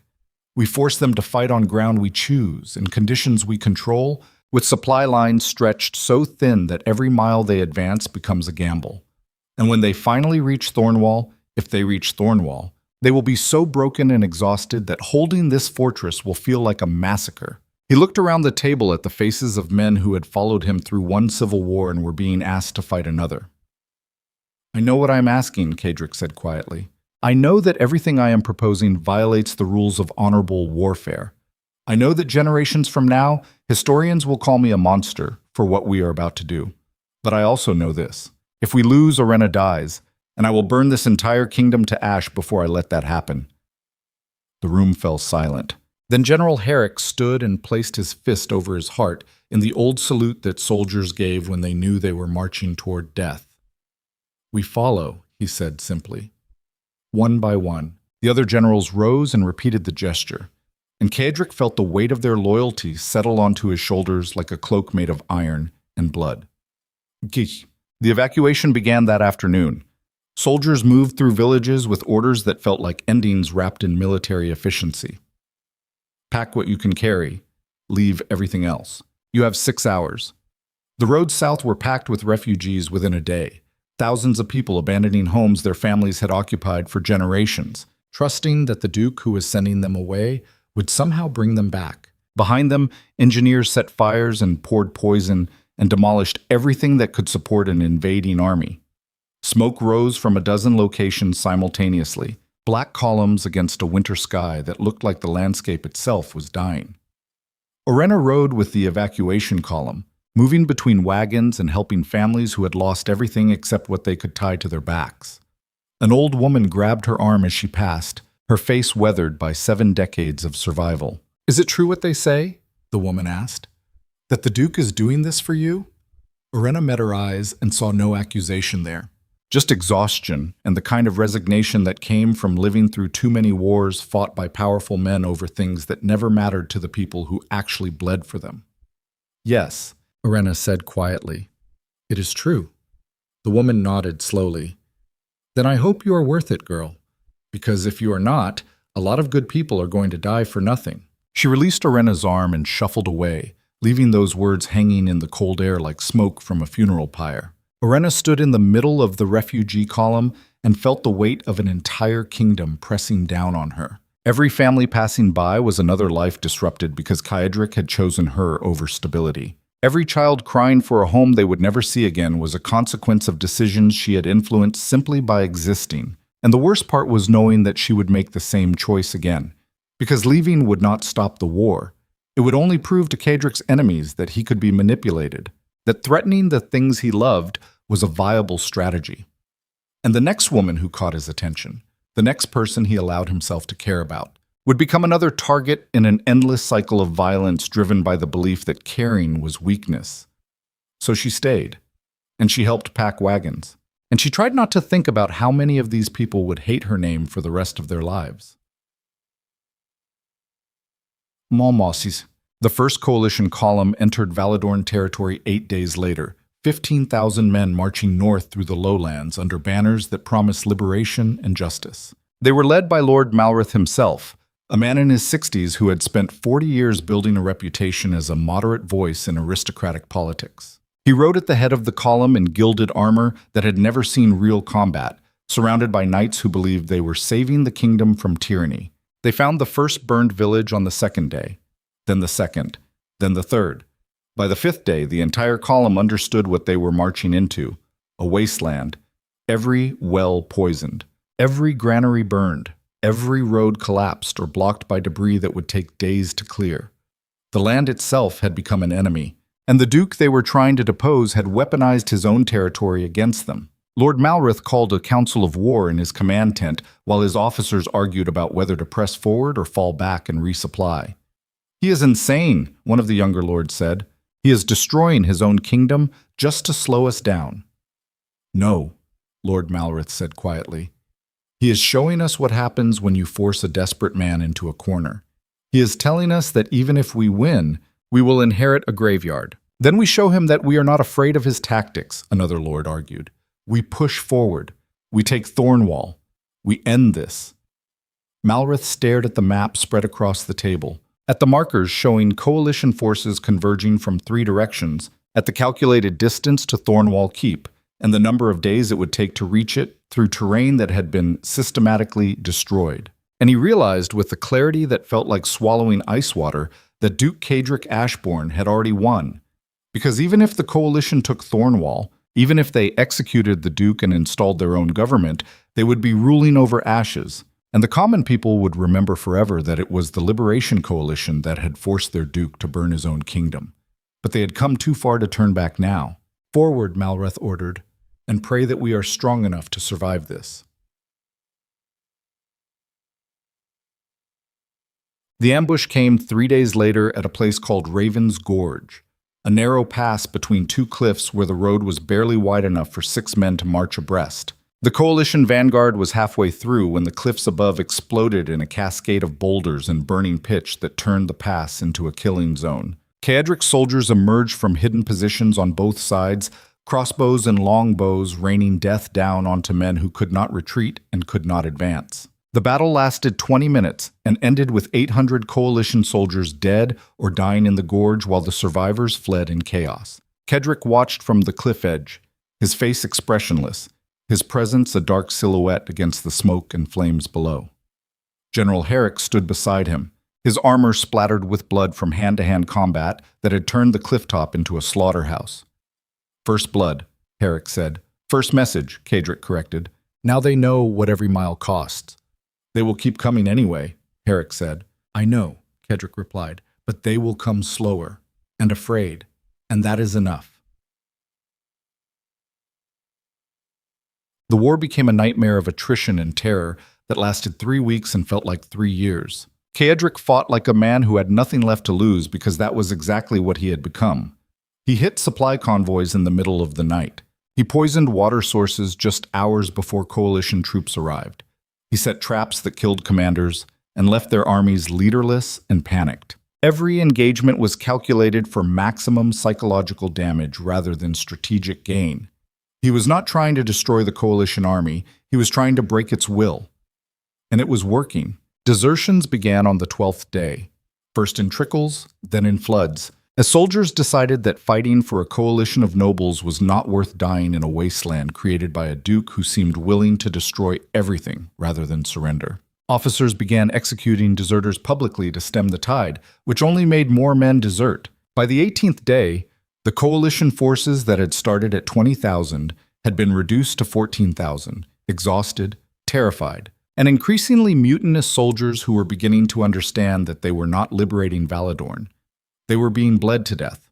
Lord Malrith called another council of war in a commandeered manor house that smelled like smoke and desperation. His officers looked like ghosts, their faces hollow, their eyes haunted by the kinds of things they had seen in the past 3 weeks. "We cannot sustain this," one of them said flatly. "We have lost 6,000 men, and we are still 2 weeks from Thornwall. If we continue at this pace, we will arrive at the fortress with an army too broken to lay siege." "Then what do you propose?" Malrith asked. "Negotiate," the officer said.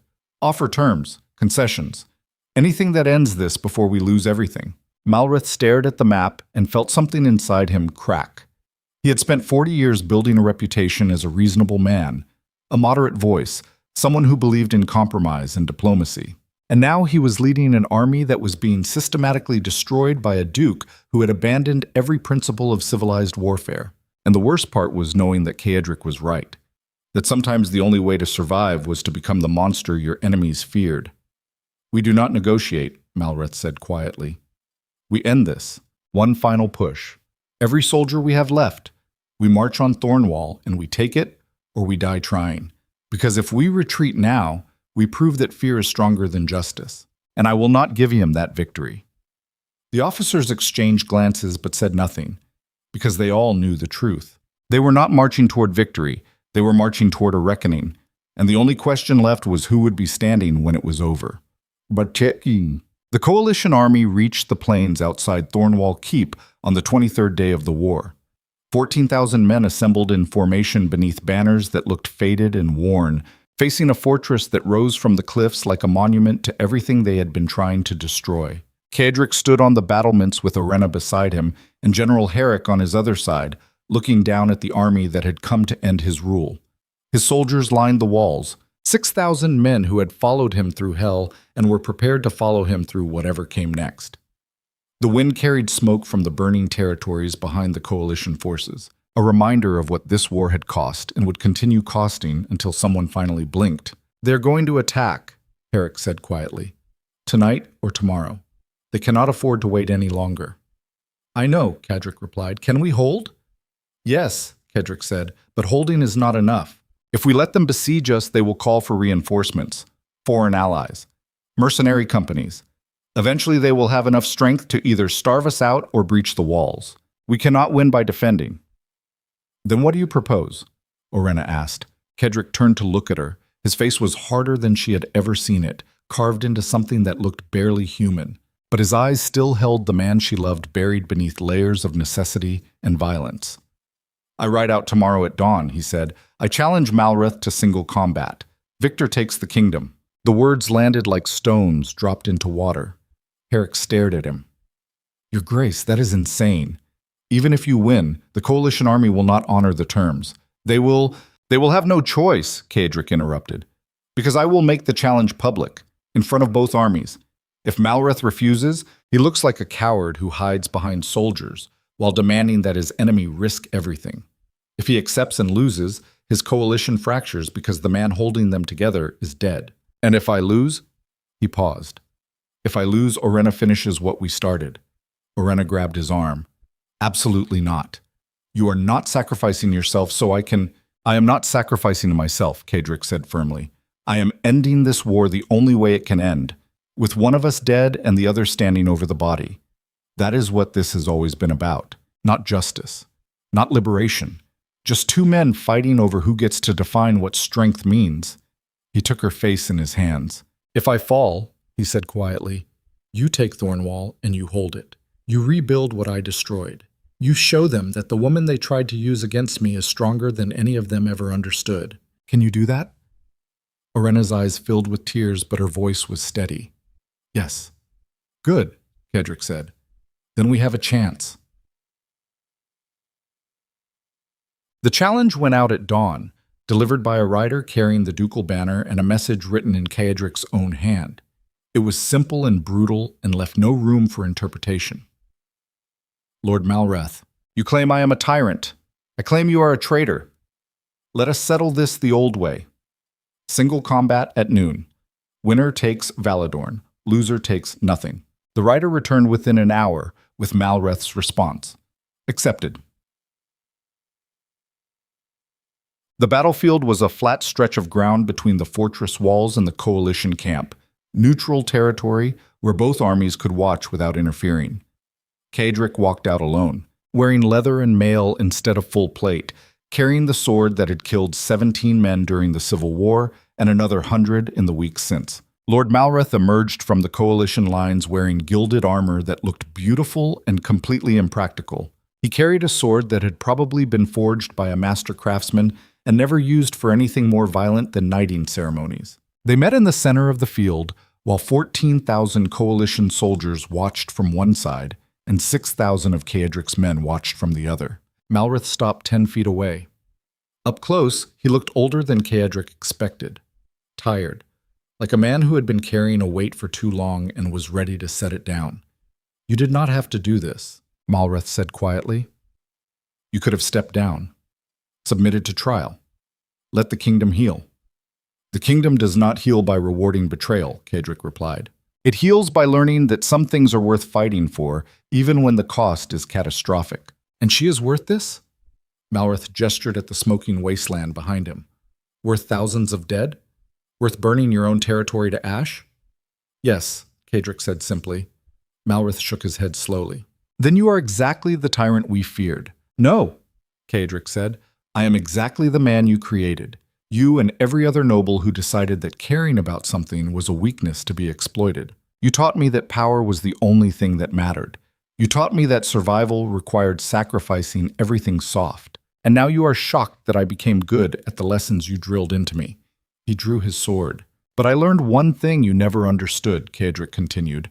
"Power without purpose is just violence. And I finally found my purpose.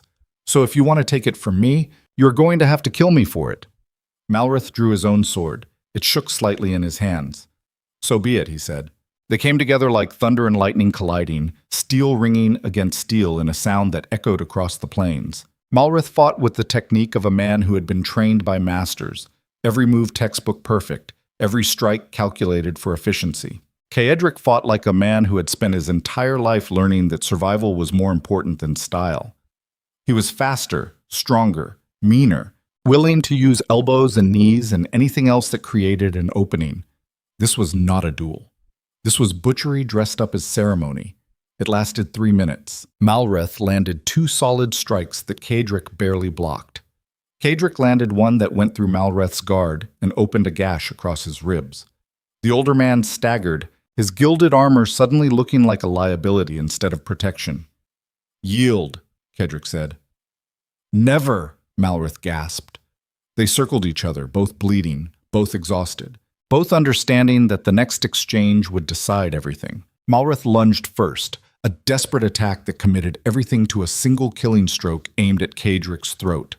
Caedric sidestepped, let the blade pass inches from his neck, and drove his own sword up through Malrith's armpit, where the armor was weakest. The older man's eyes went wide. His sword fell from nerveless fingers. He dropped to his knees, blood pouring from the wound. Caedric stood over him, his chest heaving, his face splattered with blood that was not his own. "You fought with honor," Caedric said quietly. "That is more than most men manage." Malrith coughed blood. "And you fought like a demon." "Yes," Caedric agreed. "But I won." Malrith looked past him toward the coalition army that was already beginning to fracture, officers arguing and soldiers backing away from a fight that had just become unwinnable. "Finish it," Malrith whispered. Caedric drove his sword through the old man's heart, and Lord Malrith, leader of the Liberation Coalition, died on his knees in the mud while both armies watched in absolute silence. Caedric pulled his sword free and turned to face the coalition forces. "Your leader is dead," he shouted. "Your cause is broken. Go home. Tell everyone what you saw here. Tell them that the Duke of Valedorn does not negotiate, does not compromise, does not surrender. And anyone who tries to take what is mine will end up exactly like the man bleeding out at my feet." He pointed his bloody sword at the fortress behind him. "Or stay and fight," he continued. "Storm these walls. Try to take Thornwall by force. But understand this. I have already burned half my kingdom to stop you. I will burn the other half if that is what it takes. I will turn every mile of Valedorn into a graveyard before I let you win. So choose carefully, because this is the last chance you get." The silence that followed was absolute. Then slowly, the coalition army began to break apart. First in ones and twos, then in entire units, soldiers dropping their weapons and walking away from a war that had just become unwinnable. Officers shouted orders that no one followed. Banners fell into the mud. Within an hour, what had been an army was just a scattered mob of men trying to get as far from Thornwall as possible. Caedric stood alone in the center of the battlefield, covered in blood, holding a sword that had just ended a war. And for the first time in 23 days, he allowed himself to believe that he might actually survive this. Orenna met him at the gates of Thornwall with tears streaming down her face. She ran to him and he caught her, both of them sinking to their knees in the mud while behind them the fortress erupted in cheers that sounded like thunder. "You are alive," she whispered against his chest. "Yes," Caedric said, "barely." She pulled back to look at him, at the blood and the wounds and the exhaustion written across every line of his face. "Was it worth it?" she asked. Caedric looked past her at the fortress that had withstood another siege, at the soldiers celebrating on the walls, at the kingdom he had burned and bled for. "Ask me tomorrow," he said. But even as he spoke, he knew the answer, because he was still standing and she was still alive. And sometimes that was the only victory that mattered. The silence after victory was louder than any battle Caedric had ever fought. It pressed down on Thornwall Keep like a physical weight, filling corridors and chambers with the kind of quiet that came after storms passed and left only wreckage in their wake. The coalition army had scattered like leaves in winter wind, leaving behind abandoned camps and discarded weapons and the bodies of men who had believed they were fighting for justice until justice revealed itself to be just another word for power, wearing a different mask. Caedric stood in the great hall 3 days after killing Lord Malrith and felt nothing resembling triumph. His wounds had been cleaned and stitched by healers who worked in silence, their faces carefully neutral as they catalogued the damage. A gash along his ribs, a deep cut across his left forearm, bruises that painted his entire torso in shades of purple and black. His body was a map of violence accumulated over 23 days of warfare that had felt more like drowning than fighting. But the physical wounds would heal. It was the other kind that kept him awake at night, staring at ceilings and counting the cost of decisions that could never be unmade. 6,000 of his own soldiers dead or wounded. 14 villages burned to foundations. 3 entire provinces turned into wastelands that would take years to rebuild. Thousands of refugees displaced from homes their families had occupied for generations, scattered across Valedorn with nothing but bitterness, and the Duke's promise that someday, somehow, they would be compensated for losses that could never truly be replaced. And at the center of it all, one question that circled his mind like a vulture waiting for something to die. Was she worth it? Not in the way Lord Malrith had asked, dripping with accusation and judgment, but in the way a man asked himself late at night when no one was watching and there was no one left to lie to except the face staring back from dark windows. Orenna found him standing alone in front of the throne he had inherited at 19 and defended with increasing brutality for 14 years. She approached quietly, her footsteps soft against stone floors that still carried the echo of Corvus's execution and a dozen other acts of violence that had built this empire one corpse at a time. "You have not slept," she said. Not a question. "Sleep is a luxury," Caedric replied, the same answer he always gave. She moved to stand beside him, close enough that their shoulders almost touched, but not quite. There was a carefulness between them now that had not existed before the war, a kind of fragility that came from understanding exactly how much could be lost and how easily. "The refugees are asking when they can return to their villages," Orenna said quietly. "Tell them spring," Caedric said. "We need to rebuild the roads first, clear the debris, make sure the land is safe. And how do we pay for that?" "We do not," Caedric said flatly. "We take it from the estates we confiscated from the coalition families. Strip them down to foundations. Sell everything.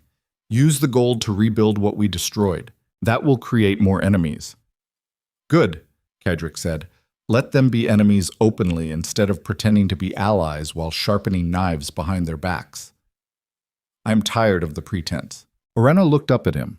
Her eyes were dark and searching, trying to find something beneath the layers of exhaustion and violence. "What are you tired of, Caedric? The pretense? Or being the man everyone expects you to be?" The question landed like a blade between ribs, precise and painful and impossible to ignore. Caedric turned to face her fully. "Both," he said. "I am tired of ruling through fear because it is the only language this kingdom understands. I am tired of making decisions that cost thousands of lives and then lying awake wondering if there was another way. I am tired of being the Duke of Valedorn, when being the Duke means sacrificing every part of myself that is not a weapon." He paused, and when he spoke again his voice was quieter, stripped of the iron command that usually filled every word. "But most of all," he said, "I am tired of wondering if you look at me and see the man you fell in love with or the monster I became to keep you alive." Orenna reached up and placed one hand against his face, her palm warm against the cold exhaustion etched into every line of his features. "I see both," she said simply, "and I love both. Because the monster is what kept us alive. But the man is what made survival worth it." Caedric closed his eyes. He felt something crack deep inside, the kind of breaking that came not from weakness, but from finally allowing yourself to feel the weight you had been carrying. "I do not know how to be anything else," he whispered. "Then learn," Orenna said. The same words she had spoken to him months ago in a corridor outside her chambers. Before the war. Before Corvus. Before everything fell apart and had to be rebuilt from pieces so sharp they cut everyone who touched them. She pulled his head down until their foreheads touched. "We survived," she said.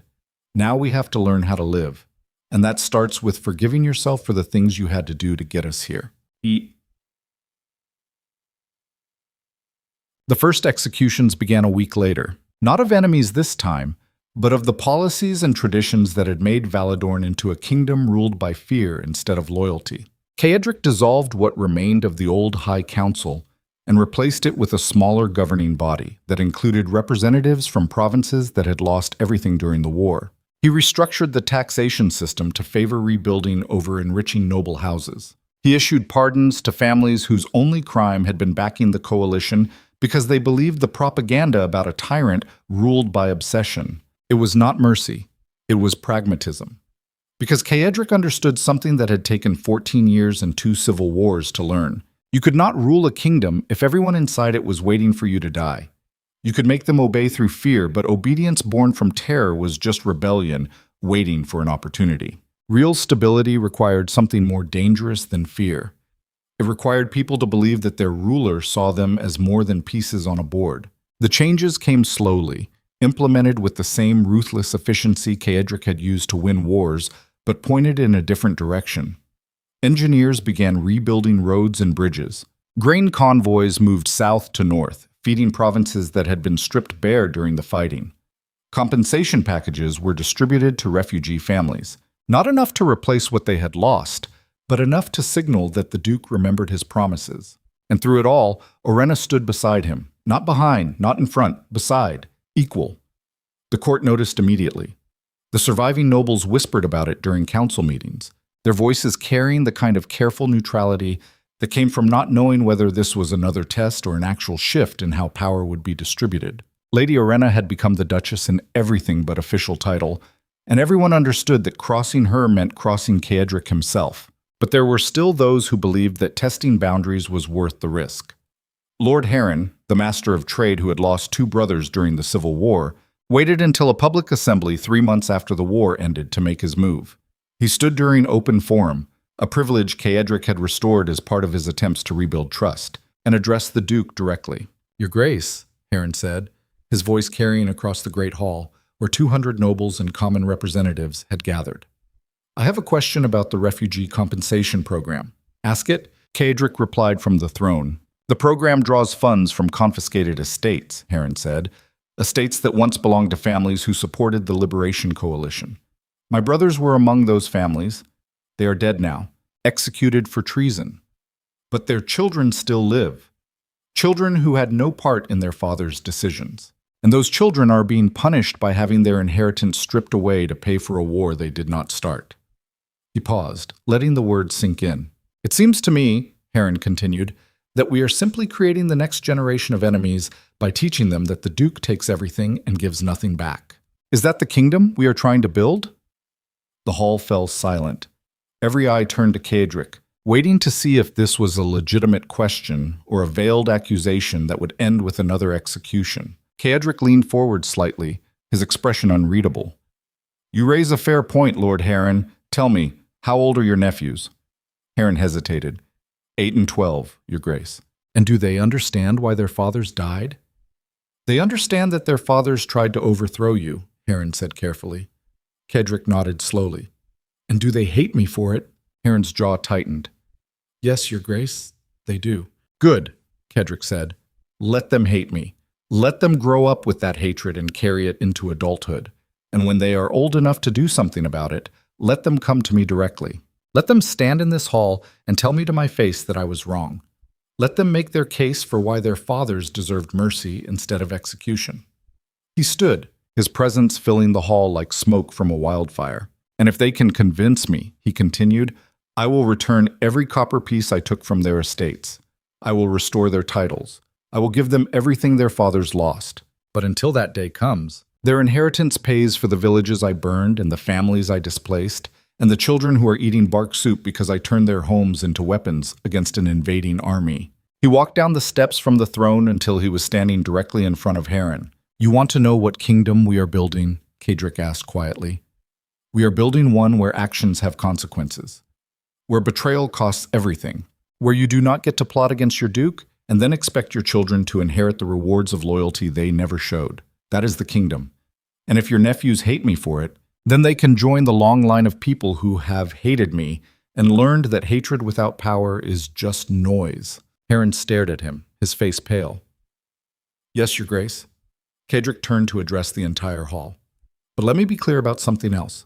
The children of traitors are not traitors themselves. They will be given the same opportunities as any other citizen of Valedorn: education, work, a chance to prove that they are more than their father's failures. I will not punish them for blood they did not choose, but I will also not reward them for loyalty they have not earned. He returned to the throne and sat down with the kind of finality that ended conversations. Next question, he said, and the assembly moved forward, but everyone in the hall understood that something fundamental had shifted. The Duke was still ruthless, still willing to execute enemies without hesitation, but he was also trying to build something that looked like fairness instead of just domination. It was a start, a small one, but after 14 years of ruling through fear alone, even small starts felt revolutionary. Spring came to Valedorn slowly, like a wounded animal learning to trust again. The burned villages began to show signs of rebuilding. Green shoots appeared in fields that had been scorched black.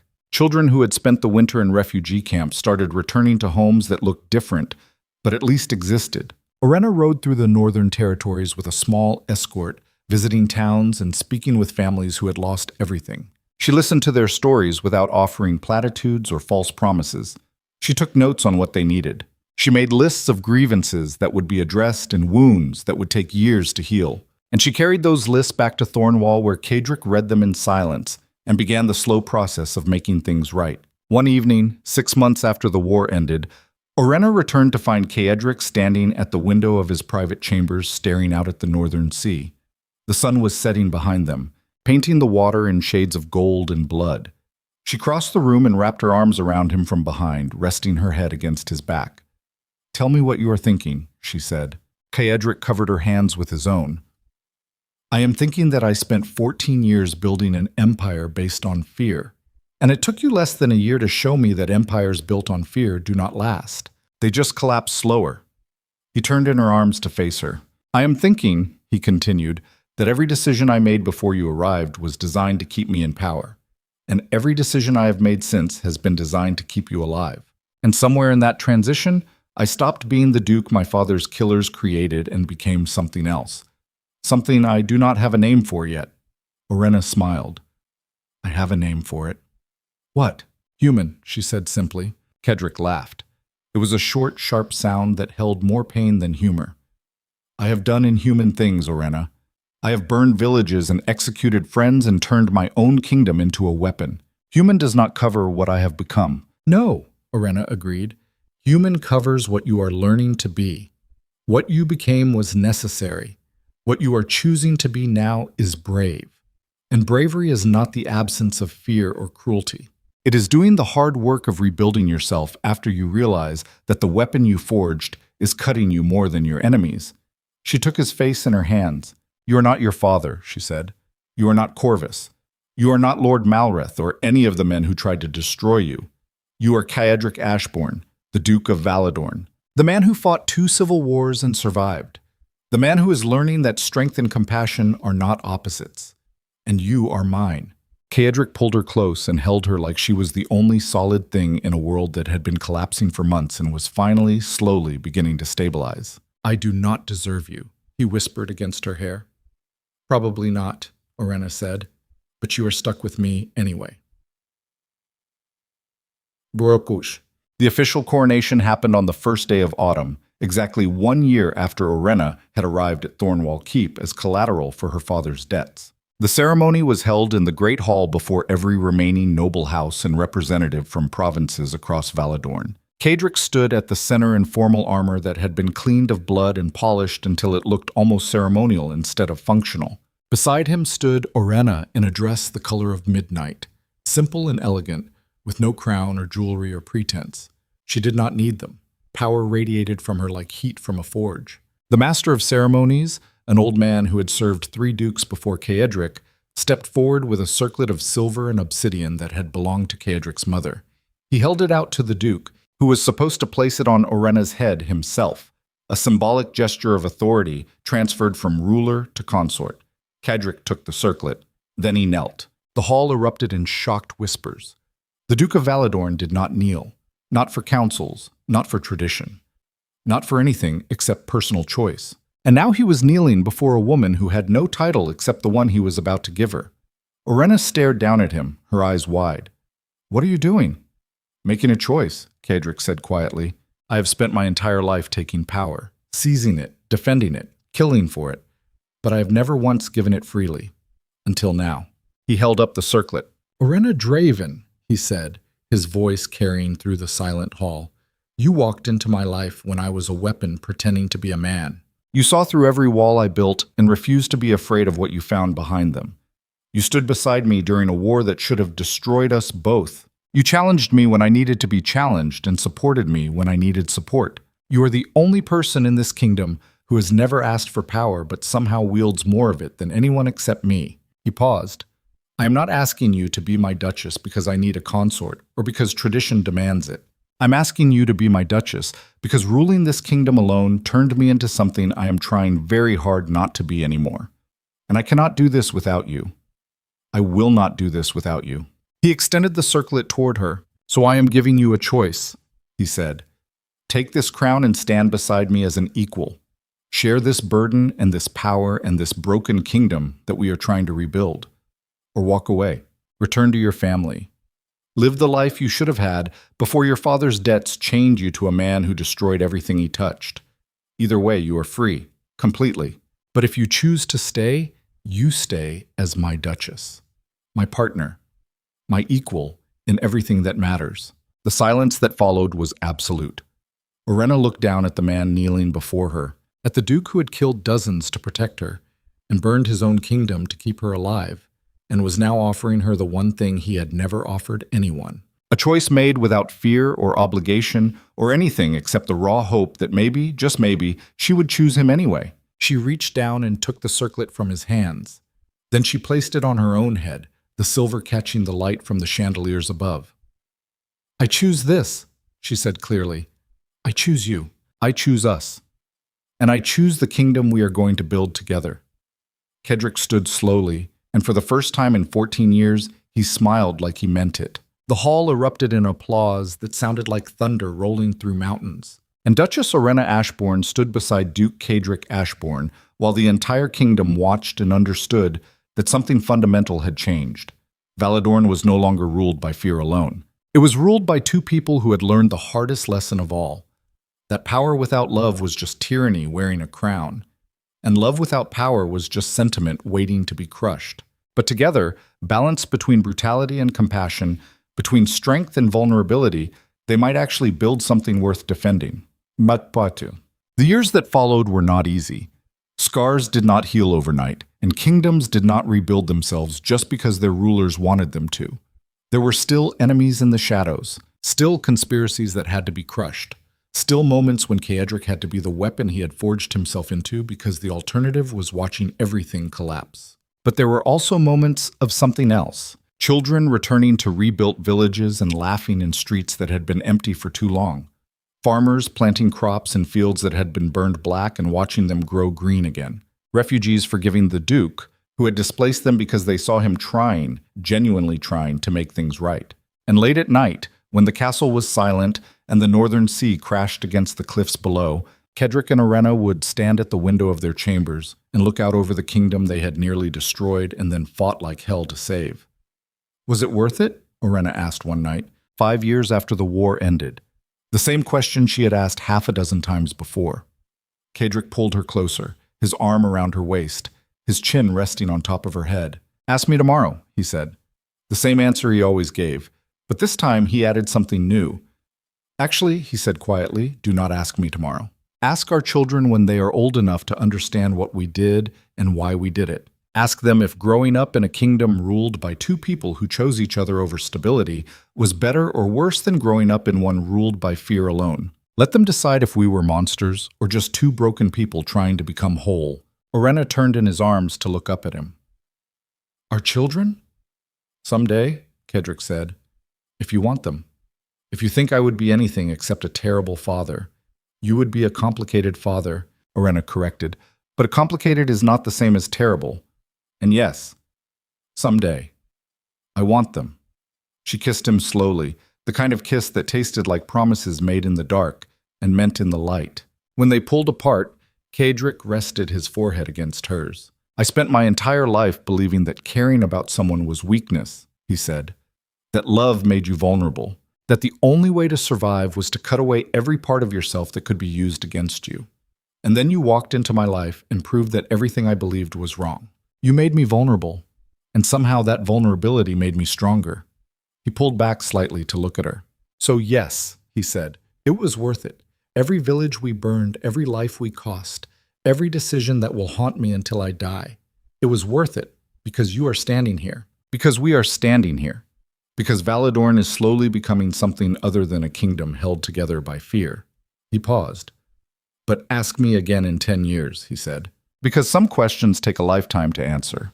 10 years later, Duke Kaedric Ashbourne stood in the same great hall where he had executed traitors and fought wars and nearly lost everything that mattered. But today the hall was filled with something other than fear or violence or the weight of impossible decisions. It was filled with music and laughter and the voices of people celebrating a kingdom that had somehow survived its own rulers.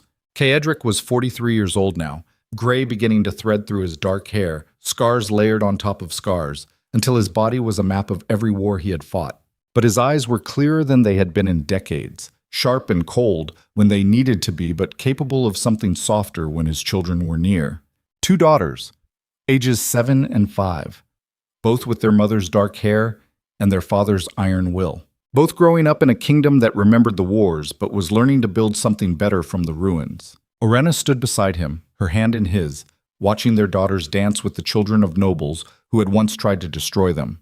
She looked older too, lines appearing at the corners of her eyes from years of hard decisions and harder rebuilds. But she carried herself with the confidence of someone who had walked through fire and learned that burning was just another form of transformation. Do you regret it? Kaedric asked quietly, the same question he had asked 100 times over the years. Orenna looked up at him and smiled. Not even once. Liar, Kaedric said, but there was no heat in it. Fine, Orenna admitted. I regret about a dozen specific decisions. I regret that we had to burn villages and displace families and make choices that cost thousands of lives. But I do not regret choosing you. I do not regret staying when leaving would have been safer. And I do not regret the kingdom we built from the ashes. She squeezed his hand. We survived, she said. That is more than most people can say. Kaedric watched his daughters spinning across the dance floor, their laughter cutting through the music like light through shadow. He thought about the man he had been at 19, the weapon his father's death had forged, the tyrant he had become in his pursuit of survival, the monster he had almost stayed, and he thought about the man he was trying to be now. Still ruthless when necessary, still willing to make the hard choices that kept kingdoms intact, but also capable of something his younger self would have considered fatal weakness. Love. Not the soft, idealized version that existed in stories, but the real thing. The kind that meant choosing someone every day, even when it was difficult, even when it cost you, even when the entire world told you it was a mistake. Your Grace, a voice said from behind them. Kaedric turned to find General Herrick, now in his 60s but still carrying himself like a soldier, approaching with a sealed letter. His expression was carefully neutral, which meant the news was probably bad. Report, Kaedric said. Herrick handed him the letter. Border scouts report unusual troop movements in the eastern territories. Could be bandits. Could be something more organized. We will know more in a few days. Kaedric broke the seal and read the report quickly. His jaw tightened slightly. Mobilize a reconnaissance unit. Nothing large. I do not want to provoke anything, but I want eyes on whatever this is. As you command, Your Grace. Herrick started to leave, then paused. Your Grace, if I may. Speak. The general glanced at Orenna, then back to Kaedric. The kingdom is stronger than it has been in decades.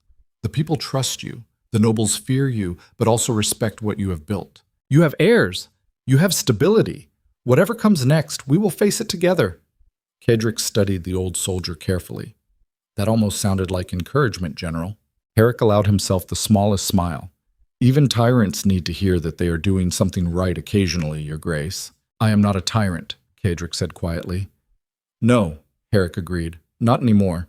You are just a man trying to be better than his worst instincts. And that is all any of us can do. He bowed and withdrew, leaving Kaedric and Orenna alone again in the crowded hall. More trouble, Orenna said. Not a question. Always, Cedric replied. But we have dealt with trouble before. She leaned against him, and he wrapped his arm around her shoulders. Together, she said. Together, he agreed. They stood like that for a long time, watching their children dance and their kingdom celebrate, and the life they had fought for unfold in front of them like a story that was still being written. And Cedric understood, with the kind of clarity that came from surviving long enough to see the consequences of your choices, that he would never know if he had made the right decision. History would judge him. His children would judge him. Generations yet unborn would look back at the Duke who burned his own kingdom to keep one woman alive and debate whether that was love or madness or something in between. But in this moment, standing in the great hall of Thornwall Keep with his wife beside him and his daughters, laughing and his kingdom slowly healing from wounds that would take lifetimes to fully close, Cedric allowed himself something he had denied himself for most of his life. Peace. Not the kind that came from winning wars or crushing enemies or accumulating enough power that no one dared challenge you, but the kind that came from knowing you had done everything you could with what you were given, that you had fought for something worth fighting for, that you had loved someone worth loving, and that when you finally died, probably violently, if history was any indication, you would die as yourself instead of as the weapon someone else forged. And if that made him a tyrant or a monster or just a man who made terrible choices for complicated reasons, then so be it. He had stopped apologizing for what he was years ago. Now he was just trying to be the best version of that thing he could manage. 20 years after Orenna first walked into Thornwall Keep as collateral for her father's debts, Duke Cedric Ashbourne died in his sleep at the age of 53, not from assassination or rebellion or any of the 100 violent ends he had expected, just from a heart that had worked too hard for too long and finally decided it was time to stop. Duchess Orenna found him in the morning, still and peaceful, his hand reaching toward her side of the bed, like even in death he was trying to hold on. She did not cry. Not immediately. She simply sat beside him and held that hand and thought about the man he had been and the man he had become, and the years they had stolen from a world that insisted love was weakness and survival required cutting away everything soft. The kingdom mourned for 30 days.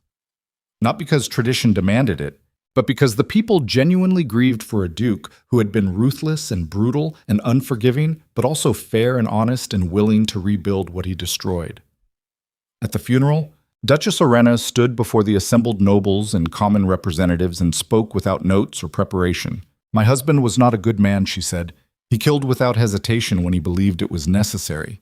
He destroyed villages and displaced families and made decisions that cost thousands of lives. He was exactly the tyrant his enemies claimed he was." She paused. But he was also more than that. He was a man who learned to change, who admitted when he was wrong, who spent the last 20 years of his life trying to build something better than the empire of fear he inherited. He was brutal, but he was also kind when kindness was possible. He was ruthless, but he was also capable of love deep enough to risk everything. She looked out over the crowd. "And he taught me," she continued, "that strength is not the absence of vulnerability. It is choosing to be vulnerable anyway and surviving it. That power is not about domination. It is about what you choose to protect with that power. And that the difference between a monster and a man is not what you are capable of doing. It is what you choose to do when you have the power to do anything." She stepped back from the podium.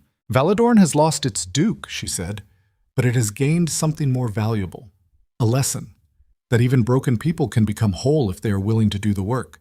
And that love, real love, the kind that survives wars and betrayals and the weight of impossible choices, is the only thing stronger than fear." The crowd stood in silence for a long moment. Then slowly, they began to applaud. Not because tradition demanded it, but because they understood that they had just witnessed the end of an era and the beginning of something new. Duchess Orenna Ashbourne ruled Valedorn for another 30 years, and when she finally died at the age of 76, surrounded by children and grandchildren and a kingdom that remembered her as the woman who taught a monster how to be human, they buried her beside the Duke in the cliffs overlooking the northern sea. And on their shared headstone, she had left instructions for a single line to be carved. They chose each other. The kingdom survived because that, more than anything else, was the story that mattered.